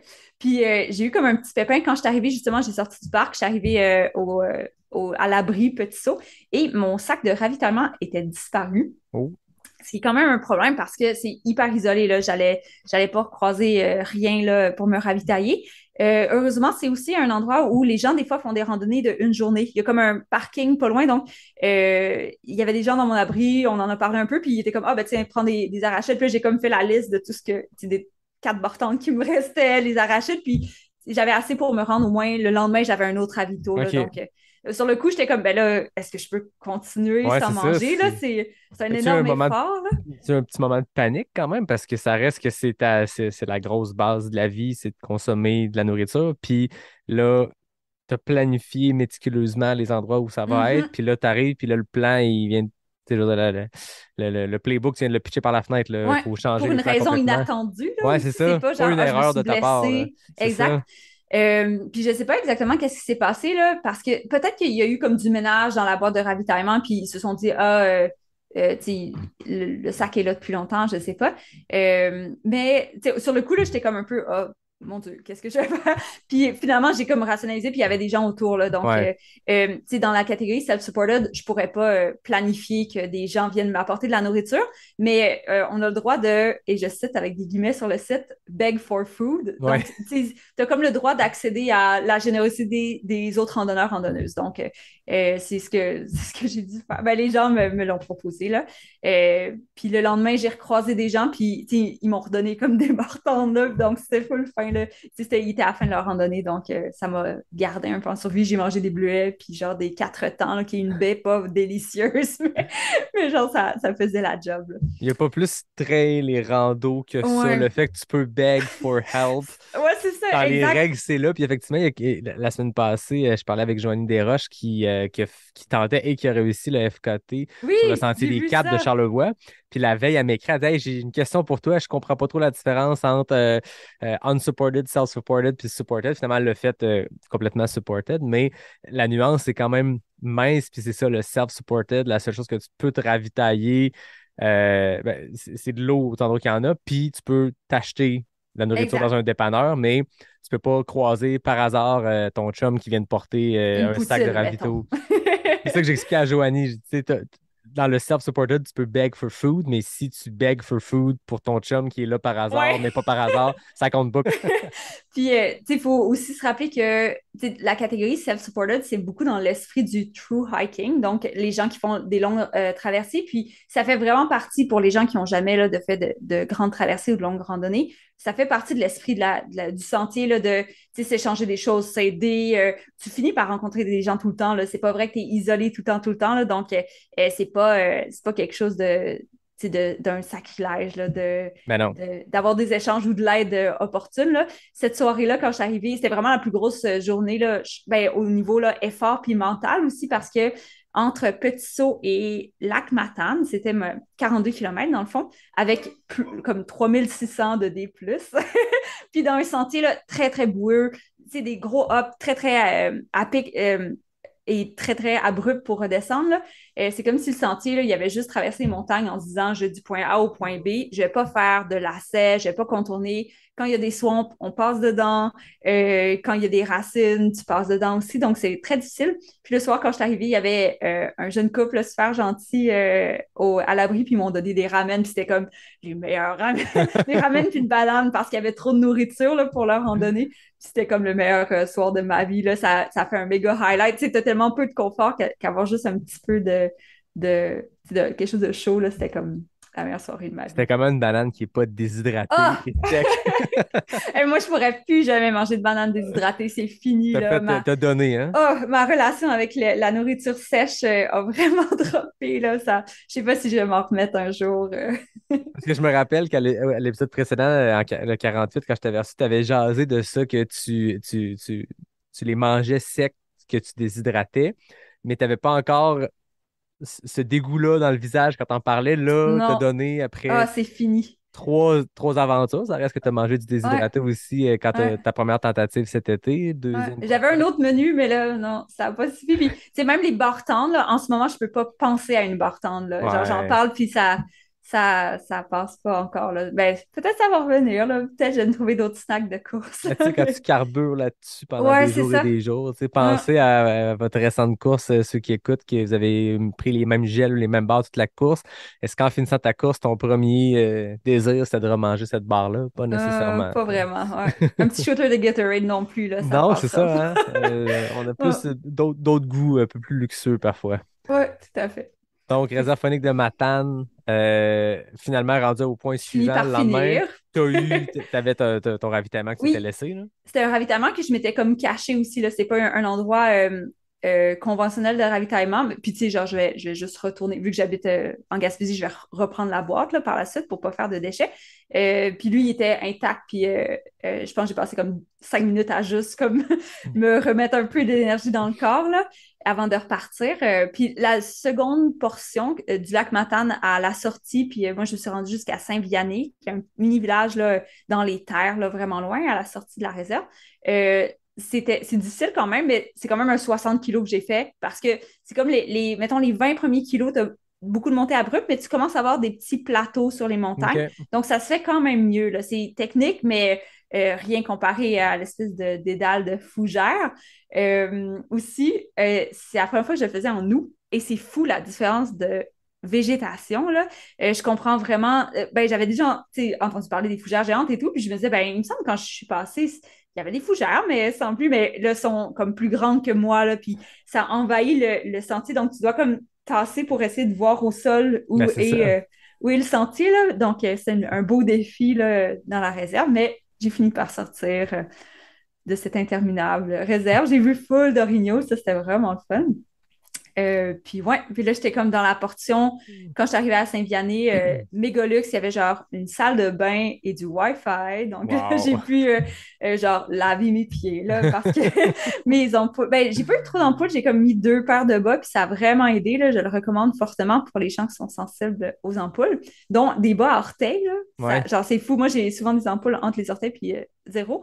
Mais tu sais, quand même, là, juste d'aider un petit peu là, la guérison des tissus, ça aide. Puis là, il me restait mon dernier stretch jusqu'à la fin. Je crois que rendu là, il me restait comme 3 jours. OK. Donc, c'est peu, là. La ligne d'arrivée arrivait. Puis c'est là que je me disais, bon, est-ce que autour de Amkoui, c'est des sentiers vraiment plus faciles. Est-ce que j'essaie de me rajouter un 20 km de surplus à ma journée? Euh, c'est aussi là que j'ai commencé à avoir plus de fatigue, pas musculaire, mais vraiment, là, je dormais très mal. J'ai eu comme une semaine complète de me réveiller aux demi-heures parce que j'avais comme mal à une hanche. Ah Le ouais, jour, ça OK. allait bien, mais dès que je me couchais, là, méga douleur, super dur à dormir. Donc, je dormais, tu sais, je sais pas combien au total, mais très peu.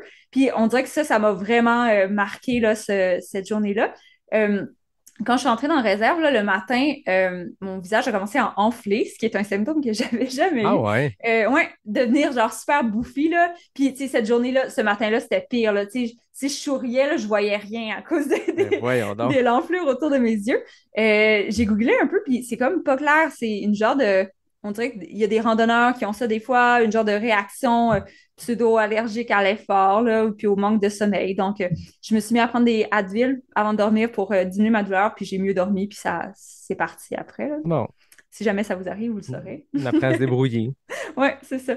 Puis c'est ça, vu que j'avais plus de fatigue, là, tu sais, je sentais que mon corps était capable d'une chose, mais mon énergie un peu moins, là. Puis donc, je suis restée plus conventionnelle, là. Je crois que c'était des 60-65 ces journées-là que j'avais à faire. Donc, je suis restée à ça. Puis il commençait à faire plus froid la nuit, moins de récupération, là. Donc, c'est à ça que je m'en suis tenue. Je suppose que c'est ça aussi la différence avec ta première tentative que tu avais faite l'été dernier aussi, c'est le temps d'ensoleillement. Tu sais, veux pas, il y a une Mhm. bonne différence entre Tout juillet à et fait. août.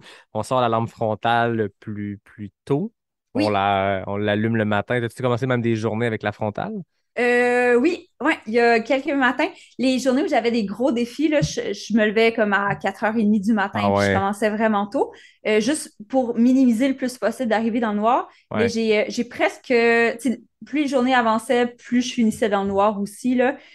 Heureusement que je connaissais les sentiers, c'est un bon plus. Puis en écoutant beaucoup Pas sorti du bois, je m'étais comme sensibilisée au fait que c'est un défi, courir la nuit, là. Justement, les gens qui font Arikana ou le QMT, il rapporte beaucoup qu'il y a comme un sentiment qui apparaît quand la nuit tombe pour un bout de temps. Donc, je me suis comme entraînée un peu à ça cette année parce que c'était OK. comme, j'avais, tu sais, en bâtissant mon idée de projet, je me disais, ah, je pense que c'est un bon skill à développer, là, l'aisance. Puis, des fois, je me mettais, tu sais, quand la nuit tombait, je me mettais un podcast, puis là, j'allumais ma frontale, puis ça dédramatise vraiment beaucoup, là. T'es comme, ah oui, c'est la vie normale. Je suis pas, genre, au milieu de la forêt en train d'entendre quelque chose qui boit d'un ruisseau qui est aussi gros qu'un ours, genre, tout Oui, va c'est bien. ça.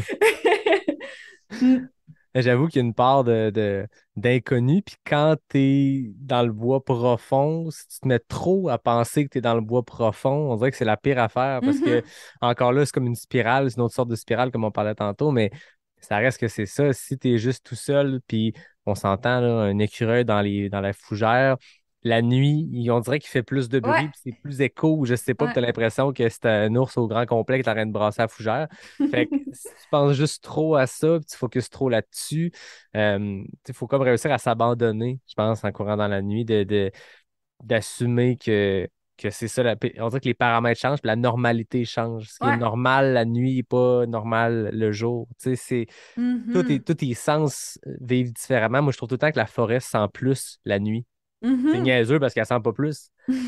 Quoique des fois, il y a un petit peu de rosée, l'humidité, Ouais. ça attire quelque Mais chose.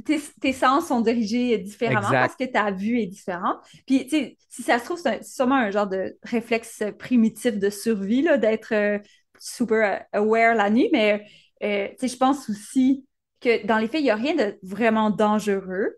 Non, Faut non. comme se répéter ça. Tu sais, même les animaux, là, ils veulent pas te voir eux non plus. Là. Ils Non, c'est veulent ça. pas. Les ours, ils veulent pas t'attaquer. Là. Les seules attaques d'ours au Québec, c'est des mâles dans des contextes, tu sais, où est-ce qu'ils étaient super territoriaux. Ça arrivera pas là, la nuit. Les deux, vous voulez avoir votre petit moment Oui, c'est tranquille. ça. Donc, il n'y a pas vraiment de risque, mais il faut se le répéter beaucoup. Ouais. Ces journées-là, les dernières plus roulantes que tu parlais tantôt pour terminer avec ces portions-là, comment ça s'est passé? Le fait de pouvoir courir un peu plus, tu sais, d'être à un rythme peut-être plus rapide malgré une fatigue énorme physique et Mhm. mentale, comment ça s'est passé? Quand même bien, là, je crois que ce que ça use le plus, le SIA, le GRA1, c'est la patience. Fait que dès que tu peux recourir un peu, là, c'est vraiment libérateur. Donc, ce que je faisais, c'est quand je croisais des âges, je prenais un ravito un petit peu plus long pour comme me reposer, mais je me permettais de courir vraiment plus. Puis, tu OK. sais, c'est super beau, la vallée, là, je continuais d'apprécier vraiment où j'étais, des paysages hyper différents, des grands champs, là, de blé, là, super beau avec les couleurs. Donc, ou les vergers, là, ça sent les pommes. C'était vraiment le fun à ce niveau-là. Puis, tu sais, j'ai vraiment décidé de pas me taper sur la tête parce que je faisais pas un 80 km, c'est correct, là. Puis, j'étais déjà super fière de, tu sais, je voyais que je m'attendais pas à me rapprocher autant de Rémi non plus, là. C'est un grand coureur, là. Donc, j'étais super fière juste de voir que j'étais dans les temps.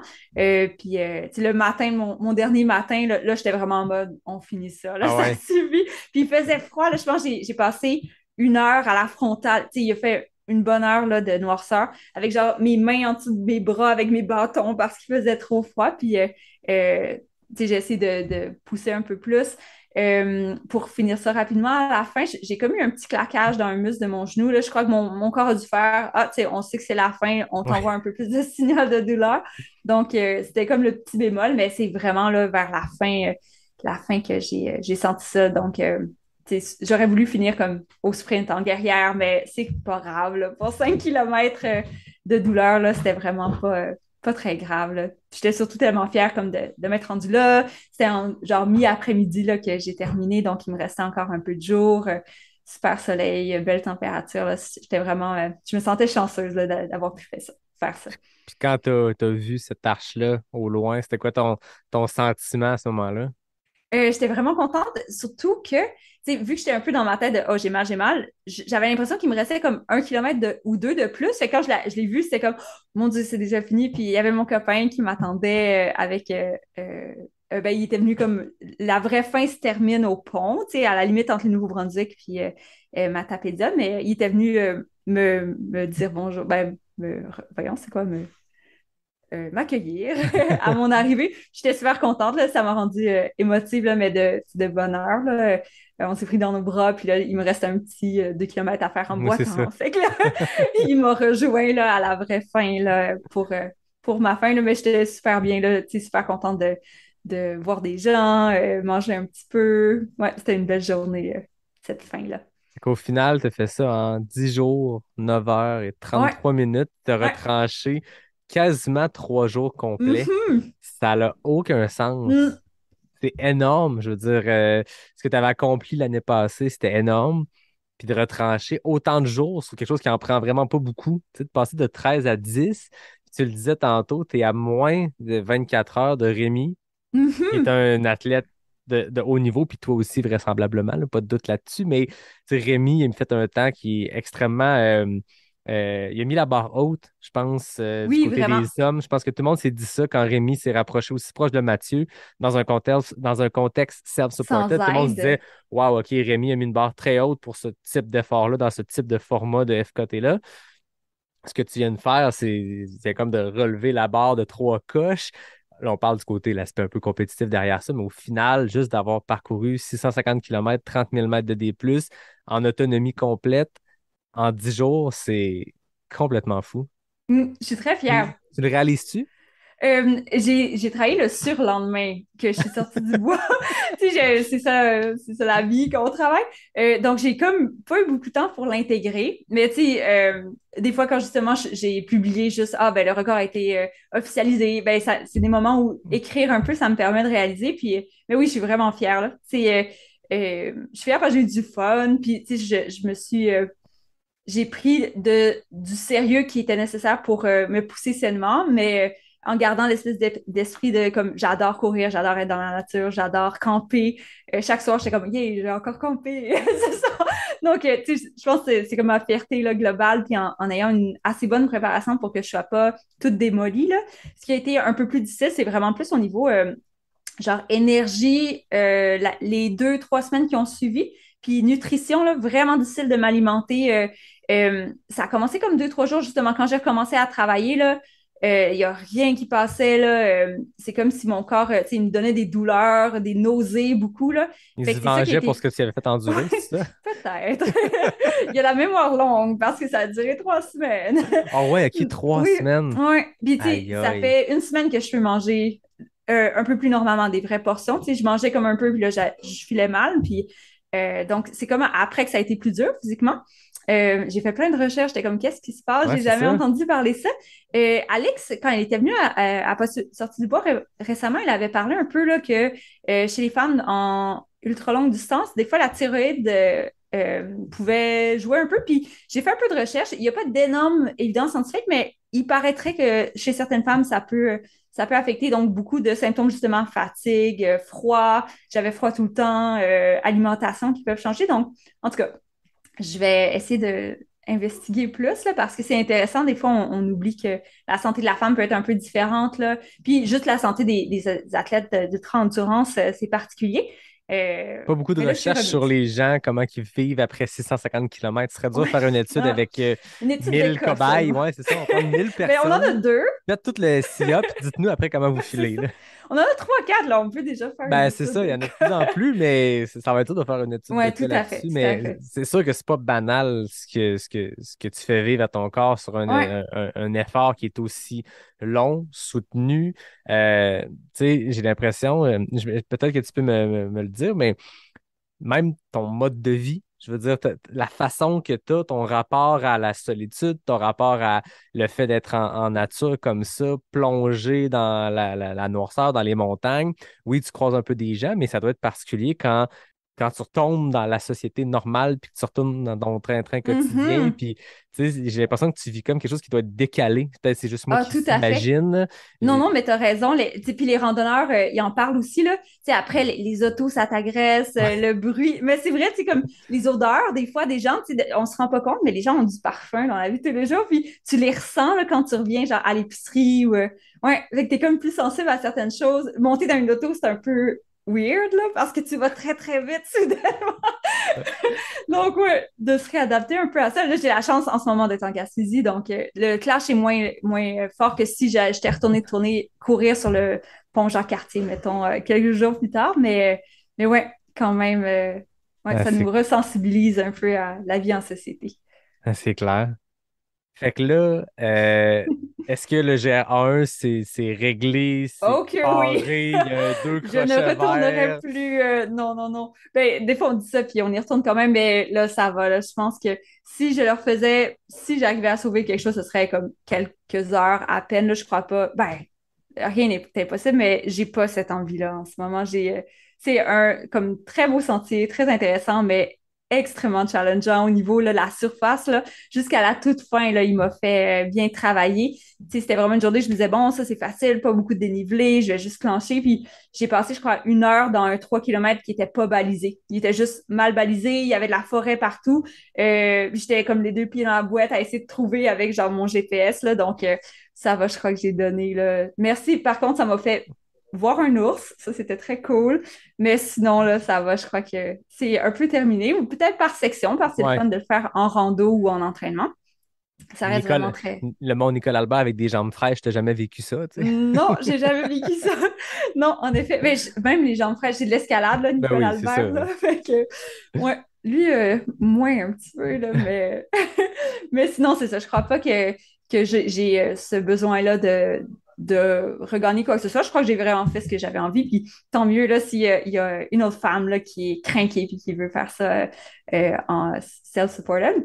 Je crois que je vais être prête pour des nouveaux défis, là, puis justement varier les terrains, là. J'ai beaucoup plus soif de ça dans la vie. J'aime la nouveauté, le changement, donc j'ai envie de changer un peu. Puis, comme je le disais tantôt, tu as mis une barre qui est très haute. Puis, comme tu dis, ça montre à des fans que c'est possible. Il y a des challenges à aller chercher là. Tu sais, Anne et toi, Mhm. back-à-back, tu sais, vous avez établi 3 FKT à deux en 2 ans. Mhm. Vous avez ensemble monté une barre très, très haute. Mais non seulement ça, là, on parle de record, de temps et tout ça, mais n'importe qui a le goût d'aller l'essayer en self-supported, en supported, peu importe, qui a le goût Mm. de le faire en fast-pack, en rando, Ouais, en course ça montre quand même que c'est possible de le rentrer en 10 heures et quelques. Puis la façon dont ça fonctionne, le site FKT, c'est que demain matin, s'il y a une femme qui décide d'aller tenter ça, même si elle le fait en supported, si elle veut que son temps soit enregistré, c'est pas le temps de Anne qu'elle doit battre, c'est le temps le plus rapide le plus rapide. total. Ouais. Point. Donc, tu sais, Mhm. les records supported doivent tout le temps être plus rapides que les records self-supported.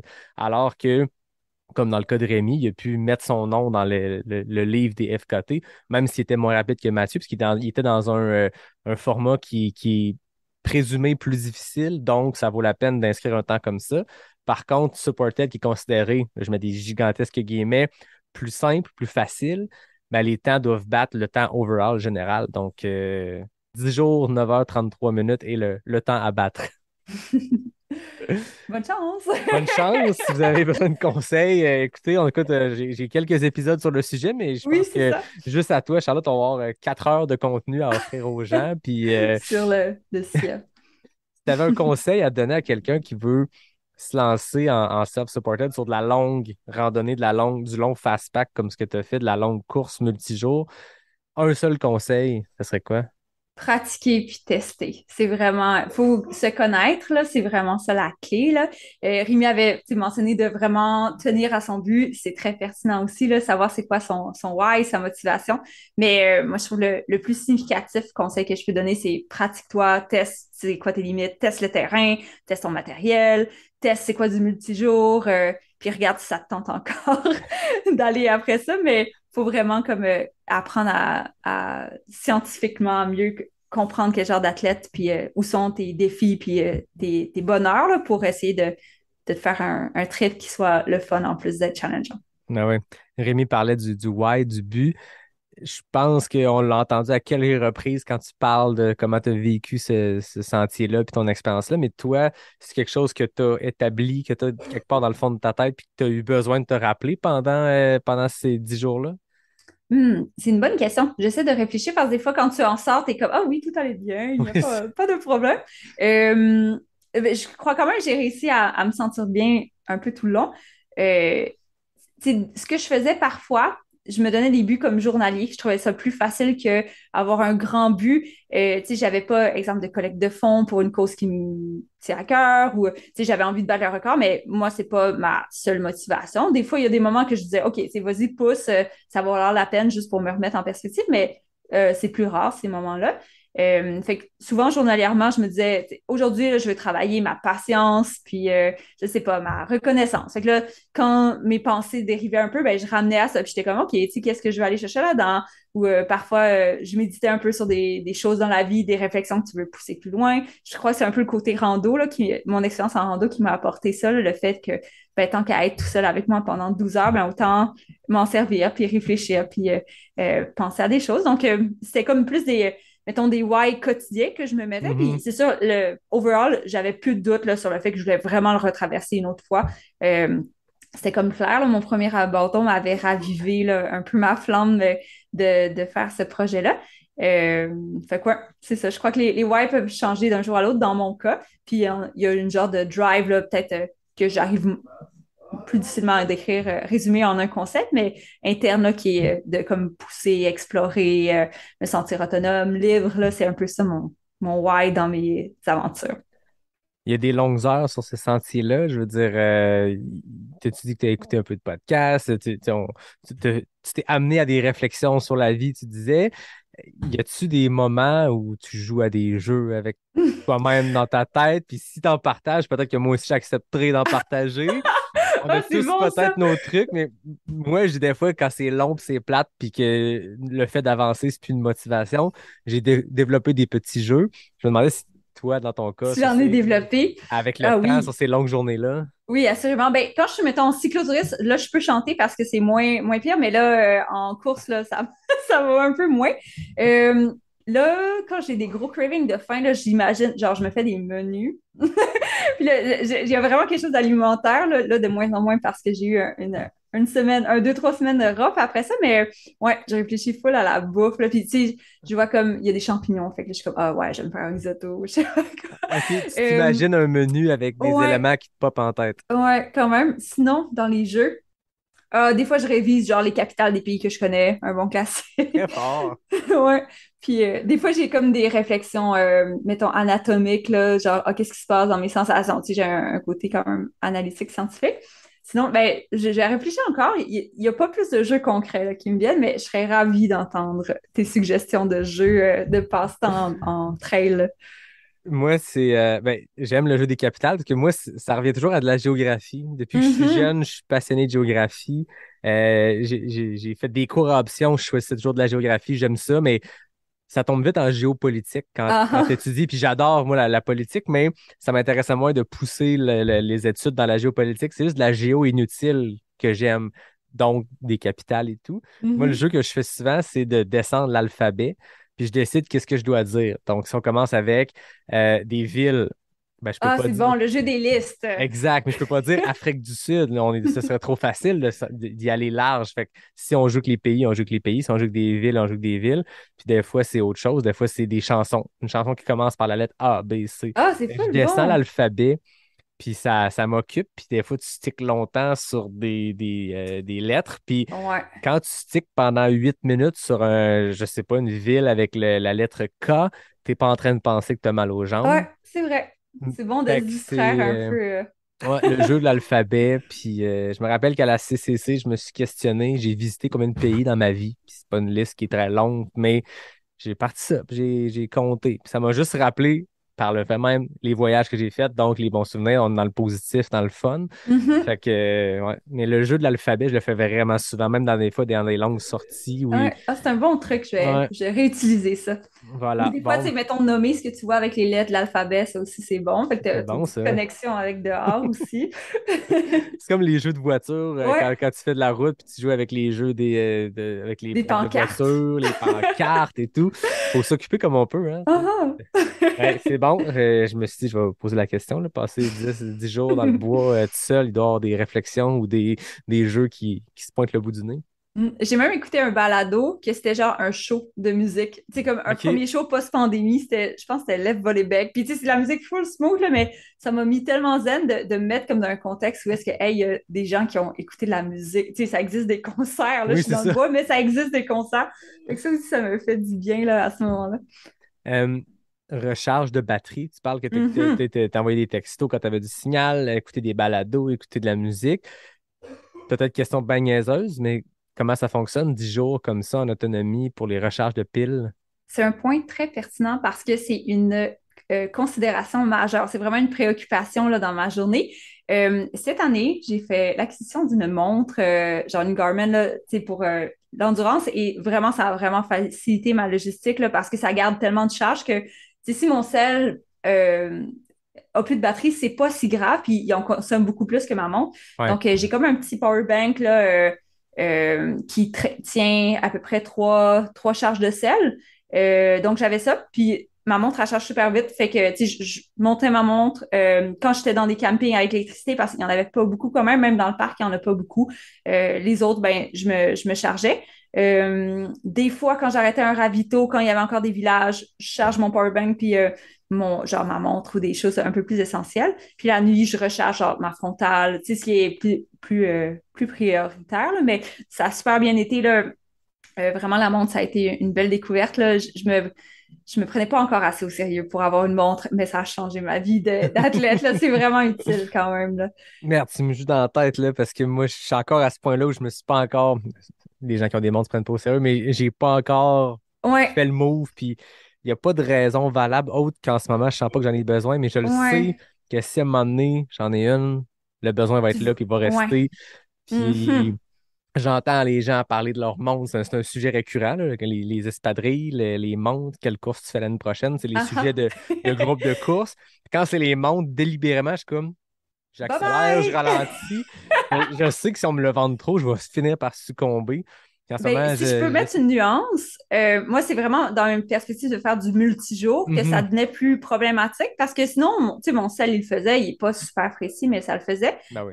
Ouais, c'était vraiment dans une perspective d'avoir comme, tu sais, mes données enregistrées, surtout dans un FKT, là, que je Ouais, ben. voulais que ce soit fiable parce que des fois, mon sel, il bug, puis là, je perds mes trucs.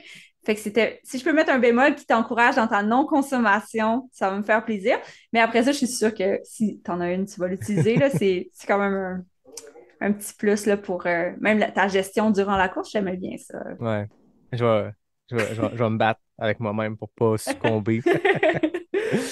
Est-ce qu'il y a déjà des idées qui germent pour la suite? Est-ce que tu sais, je sais que c'est encore très tôt, là, puis des Mhm. fois on dit à la blague, tu finis une course, puis une couple de jours après, tu T'es penses à la inscrit prochaine à une affaire. autre.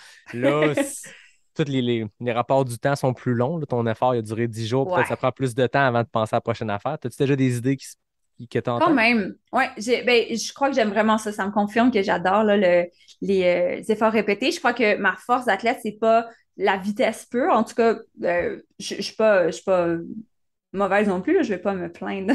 Mais c'est pas ça ma grosse force, c'est vraiment l'endurance puis l'effort répété. J'ai quand même quelques longues traversées en tête, là, puis tu sais, qui se gradent d'efforts et de difficultés et de préparation. Donc, je vais pas toutes les spoiler parce que Ben non. tu sais, tout est possible. Mais oui, j'ai quand même des projets là. J'essaie de pas trop prendre l'avion dans la vie, fait que j'essaie vraiment de prioriser, tu sais, mes entraînements puis ou mes sorties ou mes projets pour, c'est pas prendre 5 fois l'avion pour refaire des portions, mais certains projets, des fois, nécessitent que tu explores le terrain. Fait que je réfléchis à tout ça, mais il y a encore des choses là au Canada que je peux explorer. J'aime bien les maritimes, puis tu sais, Terre-Neuve, il y a des belles grandes traversées, fait que peut-être j'ai ça en tête, là, que ce soit juste pour le fun, là. Euh, mettons, le supported, c'est pas quelque chose, ben, puis pas forcément dans la FKT, mais avoir une équipe de sport, c'est pas quelque chose que j'ai jamais vraiment envisagé, mais peut-être que, tu sais, en gang, en amis, on pourrait, en tout cas, j'ai réfléchi des fois à cette possibilité-là de vivre ce genre de trip-là, mais aussi avec des gens, là, peut-être que ça pourrait être intéressant, mais plein de petites idées, puis là, je vais voir un peu, là, dans les prochains mois, qu'est-ce que je vais réaliser en premier, mais ouais, toujours des On va petits suivre projets. ça. On va suivre ça de près. Tu le disais tantôt, tu n'es pas la plus grande utilisatrice des médias sociaux, mais on peut quand même te suivre puis voir Mhm. tes suivis d'aventure. Puis ça a été super intéressant cette année de voir le build-up vers bon, ta première tentative, mais on te voyait déshydrater de la nourriture. On pouvait te suivre à travers tout ça. À travers ces préparations-là, on voit des fois des prises de position que moi, je trouve super intéressantes, super inspirantes. Moi, ça me parle, mais je veux dire, je trouve ça le fun que tu utilises ce médium-là, des fois, pour en parler. Tu sais, on fait un sport qui est tellement dépendant de la nature. Tu sais, puis Mhm. je pense qu'on n'a pas de leçon à donner à personne, là. Je veux dire, les gens, en tout cas, moi, tous ceux à qui je parle dans la communauté sont très protecteur de cette nature-là, mais ça reste que quand on voit des désastres qui se passent, puis Mhm. quand on peut les relier à des causes humaines et non des causes naturelles, Des fois, ça fait juste nous faire un petit reality check que Mm. on emprunte quelque chose qui n'est pas de nous autres, puis Ouais. que c'est ça. Si on peut pratiquer notre sport puis avoir un beau GRA1 en Gaspésie, puis des belles tracks, des beaux sentiers, des belles forêts, des belles montagnes, il faudrait des fois faire des choix. Puis là, on dit ça en ce moment, mais au moment de la diffusion de l'épisode, les élections seront passées. On n'est pas là pour influencer, mais ça reste que je trouve ça important, puis je trouve ça intéressant de te suivre aussi à travers ça dans ton utilisation des médias sociaux. Fait que Merci je te beaucoup. le dis, je profite de la tribune pour te le dire. Ah, c'est très gentil, merci. Euh, t'es déjà venu au podcast, t'as fait les questions avec l'arnaque, on finit ça en vitesse, le chrono, les FKT. Moi, quand j'en reçois quelqu'un pour la deuxième fois, il va tout en douceur. J'ai une liste de petites questions, mais c'est des questions ouvertes qui vont juste faire qu'on va pouvoir apprendre à te connaître davantage. Et non, il n'y a plus de chrono puis de pression. Phew. Là, tu me dis quand t'es prête, je pars le chrono. OK, là, il faut que je range ma montre, là, où je vais Non, la non, non. chercher. Première question, tes espadrilles préférées? Hey, je suis en grosse réflexion depuis un Oh. an, là. Là, j'avais accroché sur les Oka Torrent, Mhm. mais je crois qu'elles vont être discontinues. J'aimais ça parce que c'est comme... avant, je courais beaucoup minimaliste, puis force est d'admettre qu'en sentier, j'ai moins mal au tendon d'Achille quand je varie un peu plus. Donc, j'avais aimé cette version un peu plus mince de Oka, qui a déchiré en 1000 lambeaux. Ah Elle était ouais. pas faite pour le GR1, là. C'est fou, là. Genre, mon pied sortait à la fin, là. Plus Hey les heures là là. avançaient, ouais, j'étais à deux doigts de sortir mes gougounes, mais j'avais aimé quand même Oka, là, la grippe, j'avais bien aimé ça. Puis j'aime toujours quand mes chaussures ont l'air d'un trip de LSD. Moi, ça me fait bien Ben plaisir. coloré. Oui, Torrent, c'est sûr exactement. que j'avoue, pour le GR1, c'était audacieux dans le Oui, sens où c'est un espadrille qui est vraiment fait pour la trail plus légère ouais, américaine, tout à fait. en poussière de pierre, là. Ouais, ben j'aime comme le feeling de cette Oui. chaussure-là, mais en Ben, effet, au niveau théorique, c'était pas le meilleur tu choix. regarderas, il y a le Zinal qui est un peu OK, aussi du Hoka plus minimaliste, entre guillemets, tu sais, moins stack que les autres gros ouais. modèles. Puis c'est du Vibram en dessous. Fait qu'en tout Ah, cas, parfait. J'avais fouillé ça, puis sinon, j'ai eu une période là, que j'aimais bien certains modèles de Merrell là, plus ouais. minimalistes, mais là, je suis un peu en redéfinition. Là, donc, si vous avez des suggestions, des coups de cœur, je suis preneuse. Là. C'est le bon moment, la Oui, off-season, l'automne, exactement. l'hiver, pour faire des transitions lorsque nécessaire, lorsque le pied a besoin d'une transition, ou des fois juste de tester des nouvelles affaires, là. Des fois, mois de juillet à 2 semaines de ton gros objectif, c'est pas le temps d'essayer C'est une pas nouvelle le bon paire, là. moment, en effet. Ton repas d'avant-course. Hey, c'est une bonne question. Souvent, avant les courses, je suis tellement stressée, là. Puis même si j'ai pas d'objectif de performance, là, c'est comme quand tu montes sur scène, là. Quand j'étais un peu plus jeune, je faisais un peu musique, puis théâtre, puis tout ça. Puis genre, c'est le même stress, là. Donc, souvent, j'ai de la misère à manger. J'aimerais vraiment ça, améliorer ça. Tu sais, ben, pâtes, j'aime bien ça. Mon copain fait une version, c'est un plat qui s'appelle le larb, d'habitude qui se fait avec, c'est comme un genre de viande avec la sauce de poisson, puis je suis végé, fait qu'on fait une version végétarienne avec du OK. chou, puis tout ça, j'aime bien ça avant les courses. Mais sinon, ouais, je pense pâtes, là, quand je suis capable de manger un petit peu avant course. Ton repas d'après-course. C'était quoi le premier repas Ah! post-GR1, là? Là, j'avais un gros craving. Ça varie, là. Tu sais, je me sens vraiment comme quelqu'un enceinte, là. Quand, quand je finis une course, là, genre, j'ai des cravings super précis. Un grilled cheese, mais tu sais, avec du fromage, Hmm. genre, poche, là, genre des tranches shingles de Kraft. Un bon grilled cheese d'adolescence, là, ça, j'aime bien ça. Là, j'avais envie de manger, quand je suis sortie du GR1, des bourgots. Pour ceux qui viennent pas des maritimes, c'est un genre de mollusque escargot de mer qui est mariné dans du vinaigre. Là, puis ça, c'était ce que j'avais le plus T'avais envie un de manger. crave de Bourgoult. Ouais, super Qu'avais-tu spécifique. pensé sur le sentier? Ouais, ça faisait plusieurs jours là, que j'ai texté mon copain pour me dire ouais, là, il faut des bourgots. Ah, c'est Puis bon, j'en ai ça. eu. Ouais, c'est très gentil de sa part. Mais ouais, ça varie vraiment d'une fois à l'autre. Là. Ouais. Ton produit NAC préféré. Ah, les gaufrettes. Eux, je me tanne Ouais. pas. Genre, là, je pourrais pas manger en ce moment des bars, mais les gaufrettes, là, ça rentrerait bien, Je sais là. pas si je peux le dire. Attends, ça va paraître quand cet épisode-là? Mercredi prochain. Et je voudrais pas me mettre le pied dans la bouche. En tout cas, il y a des nouvelles gaufres qui s'en viennent. Des nouvelles, oui, il y a des nouvelles saveurs. Je sais pas si Oh j'ai le droit mon de le dire. Fait Dieu. qu'au pire, je ferai du montage. OK. Mais ouais, j'ai goûté avant hier. C'est Hot. Ouais. approuvé par Yannick. Ah, ben moi, je suis Parfait. sûr les gaufres m'ont sauvé dans tellement de courses. Ouais, Mais, ouais, c'est mais vraiment là, un top produit, là. de Tu sais, varier les saveurs. Puis Hmm. c'est pas un trop gros apport calorique. Tu sais, des fois, je pense Mhm. que quand l'estomac est magané, Ouais, une peut-être barre ça à passe 250 mieux. calories, c'est un peu rough, là. Mais Fait que, une gaufrette puis un café, là, ça, c'est genre ouais. avant course, pendant course, après course. C'est l'idéal. Complète la phrase. Tu ne pars jamais courir sans. Hmm. Euh, Ma casquette? J'ai C'est bon. découvert une passion pour les casquettes Oh. depuis 1 an. C'est presque un problème. J'en ai comme de plus en plus, mais ouais, ma casquette, je pense que Tantôt, c'est tu mon parlais axe. des tripes de LSD de couleur de Oka, mais je pense que Cielé ne donne pas sa place dans Ouais, des beaux agencements de couleurs oui, tout à flash, fait. C'est hein. comme un problème là, chaque fois qu'ils sortent des Ouais, mais dans le collections temps de là. la chasse, comme en ce moment on approche le temps de la chasse. D'ailleurs, tout le monde, faites attention, Ouais, surveillez où vous allez courir. Si vous allez le faire, faites avec des couleurs vives, mais le temps de la chasse, c'est pas un bon temps pour aller courir en sentier. Mais non, en avec une effet. belle veste colorée puis une casquette cielée, Ça donne des chances de ça survie donne de des plus. chances, mais soyez prudents, là. Blague à part, c'est comme on est dans le bout de l'année où surveillez, si vous avez des petites pancartes chasseurs à l'affût dans vos sentiers préférés, peut-être le bon moment d'aller faire des intervalles sur route ou de prendre un autre chemin. Bref. Mhm. Ta Bon montagne préférée? conseil. Mon Fortin, Ouais. c'est mon ouais, le petit cousin du Mont Logan, là, genre c'est magnifique. C'est vraiment beau.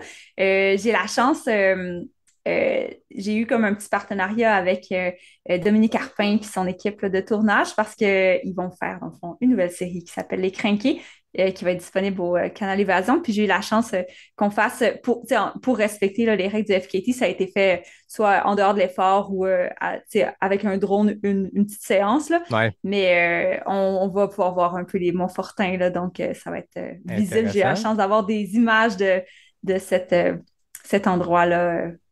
Ben, je le savais pas, mais quand tu m'as envoyé des photos pour que je puisse faire les montages pour le visuel de l'épisode, j'ai vu que c'était des photos de Jérôme Binet. Je me suis dit, ah, Jérôme est allé là. Je sais que Mhm, Jérôme travaille avec Dominique Carpin pour cette mhm. série-là. Je l'ai vu à Ricana quand il était là, je pense, pour couvrir le périple de Bruno Blanchette. Fait que j'ai comme fait des mathématiques. Il y a 1 + 1. Est-ce que Jérôme et Dominique Carpin couvrent cette partie-là crinquée de Charlotte? Intéressant. Ouais. Donc, c'est ça. On a fait bien les efforts là, pour que ça fonctionne dans le cadre self-supported, mais j'ai hâte de voir. Là. Je suis curieuse de voir qu'est-ce que ça va faire. Au final, s'il ne te donne pas de bouffe, je suppose que Ouais. ça répond aux règles. J'avais écrit pour être certaine, là, puis j'avais vraiment tu sais, feuilleté là, Ouais, ce qui demande, c'est de pas avoir de support, évidemment, puis de miser le plus possible les interactions. Idéalement, tu sais, le départ, l'arrivée, tu peux le faire. Donc, nous, c'est vraiment ces moments-là. Il y a eu comme un peu d'image au départ, un peu à l'arrivée. Puis, il y a eu comme justement juste quelques heures là, au milieu, parce que c'est un endroit tellement reculé, on peut pas juste ben aller non. en voiture de cet endroit-là. Il faut faire 40 km de randonnée. Fait que par drone des images, mais les OK. interactions sont super minimes. Puis Jérôme Binette est fou, là. C'est comme un ninja, il court, il filme, il envoie son drone, là. C'est assez impressionnant. Ouais, c'est un athlète, hein, c'est lui qui a réalisé, pour ceux qui ne le savent pas, le documentaire sur le record du FKT de Mathieu Blanchard sur le GRA1. Fait que, puis c'est Ouais, ce que Mathieu racontait, que justement, Jérôme est allé chercher des images que d'habitude on n'a pas dans les documentaires de course. D'habitude, les ouais, tout à documentaires de fait. course, on a beaucoup de bouts de ravito, puis pas beaucoup de Ouais, bouts dans le sentier, mais Jérôme, le ninja, comme tu dis, est allé dans les sentiers. ouais. Puis il y a une belle sensibilité pour les images, là. C'est vraiment impressionnant. C'est le Hmm. fun. Moi, ça m'avait bien touché, là, voir confiné, là, avec Mathieu, Ouais. là. C'est super beau, puis full humain, là. Donc, j'ai eu beaucoup de chance de rencontrer ces personnes-là. Ah, c'est cool, on a hâte de voir ça. Ton idole de course? Ah, c'est une bonne question, mais je pense pas que j'ai comme un ou une ultime idole. Là. Tu sais, je trouve l'inspiration dans plein de façons que les gens ont de vivre leur sport. Là. Des fois, c'est dans mes amis, c'est peu importe leur calibre. Moi, je trouve que genre les mamans qui ont des familles qui bougent, là, c'est malade. Ben, les mamans qui ont des familles, c'est fou, là. Mais genre les athlètes qui ont des familles qui sont un peu plus alternatives, là, ça me parle vraiment. Là. J'aime ça voir des modèles différents là, de corps, de femmes, de couleurs, de style de vie. Là. Anne Bouchard parlait beaucoup de changer le paradigme puis diversifier les modèles. Puis moi, ça me parle full, là, Mhm. cet aspect-là. Juste de voir qu'il y a des gens de tout âge dans du sport qui font notre sport, c'est fou. Là. Ça aide tellement à défaire un peu l'espèce d'agisme qu'on a, qu'on se dit, ben là, je suis vieux, j'ai mal, je peux plus bouger. C'est pas vrai, là, c'est juste l'agisme, là, on doit défaire ces connexions-là. Même chose que les femmes sont moins sportives que les hommes, c'est pas vrai. Avoir des modèles femmes, là, j'adore. Chaque fois qu'une femme réussit, moi, j'ai l'impression de réussir. Euh, voir, voir de la diversité, ça me fait beaucoup plaisir. Donc, je pourrais faire une très longue liste là, des gens qui m'inspirent. Là.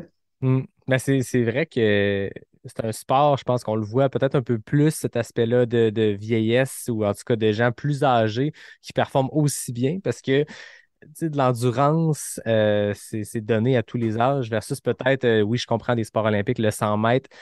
C'est sûr qu'il y a personne de 60 ans qui peut rivaliser avec Usain Bolt, mais le sport entre elles, on le voit, puis on le voit même dans les hauts niveaux, mais on le voit, tu sais, les trêves européennes. Mhm. Moi, ça m'a surpris l'UTMB.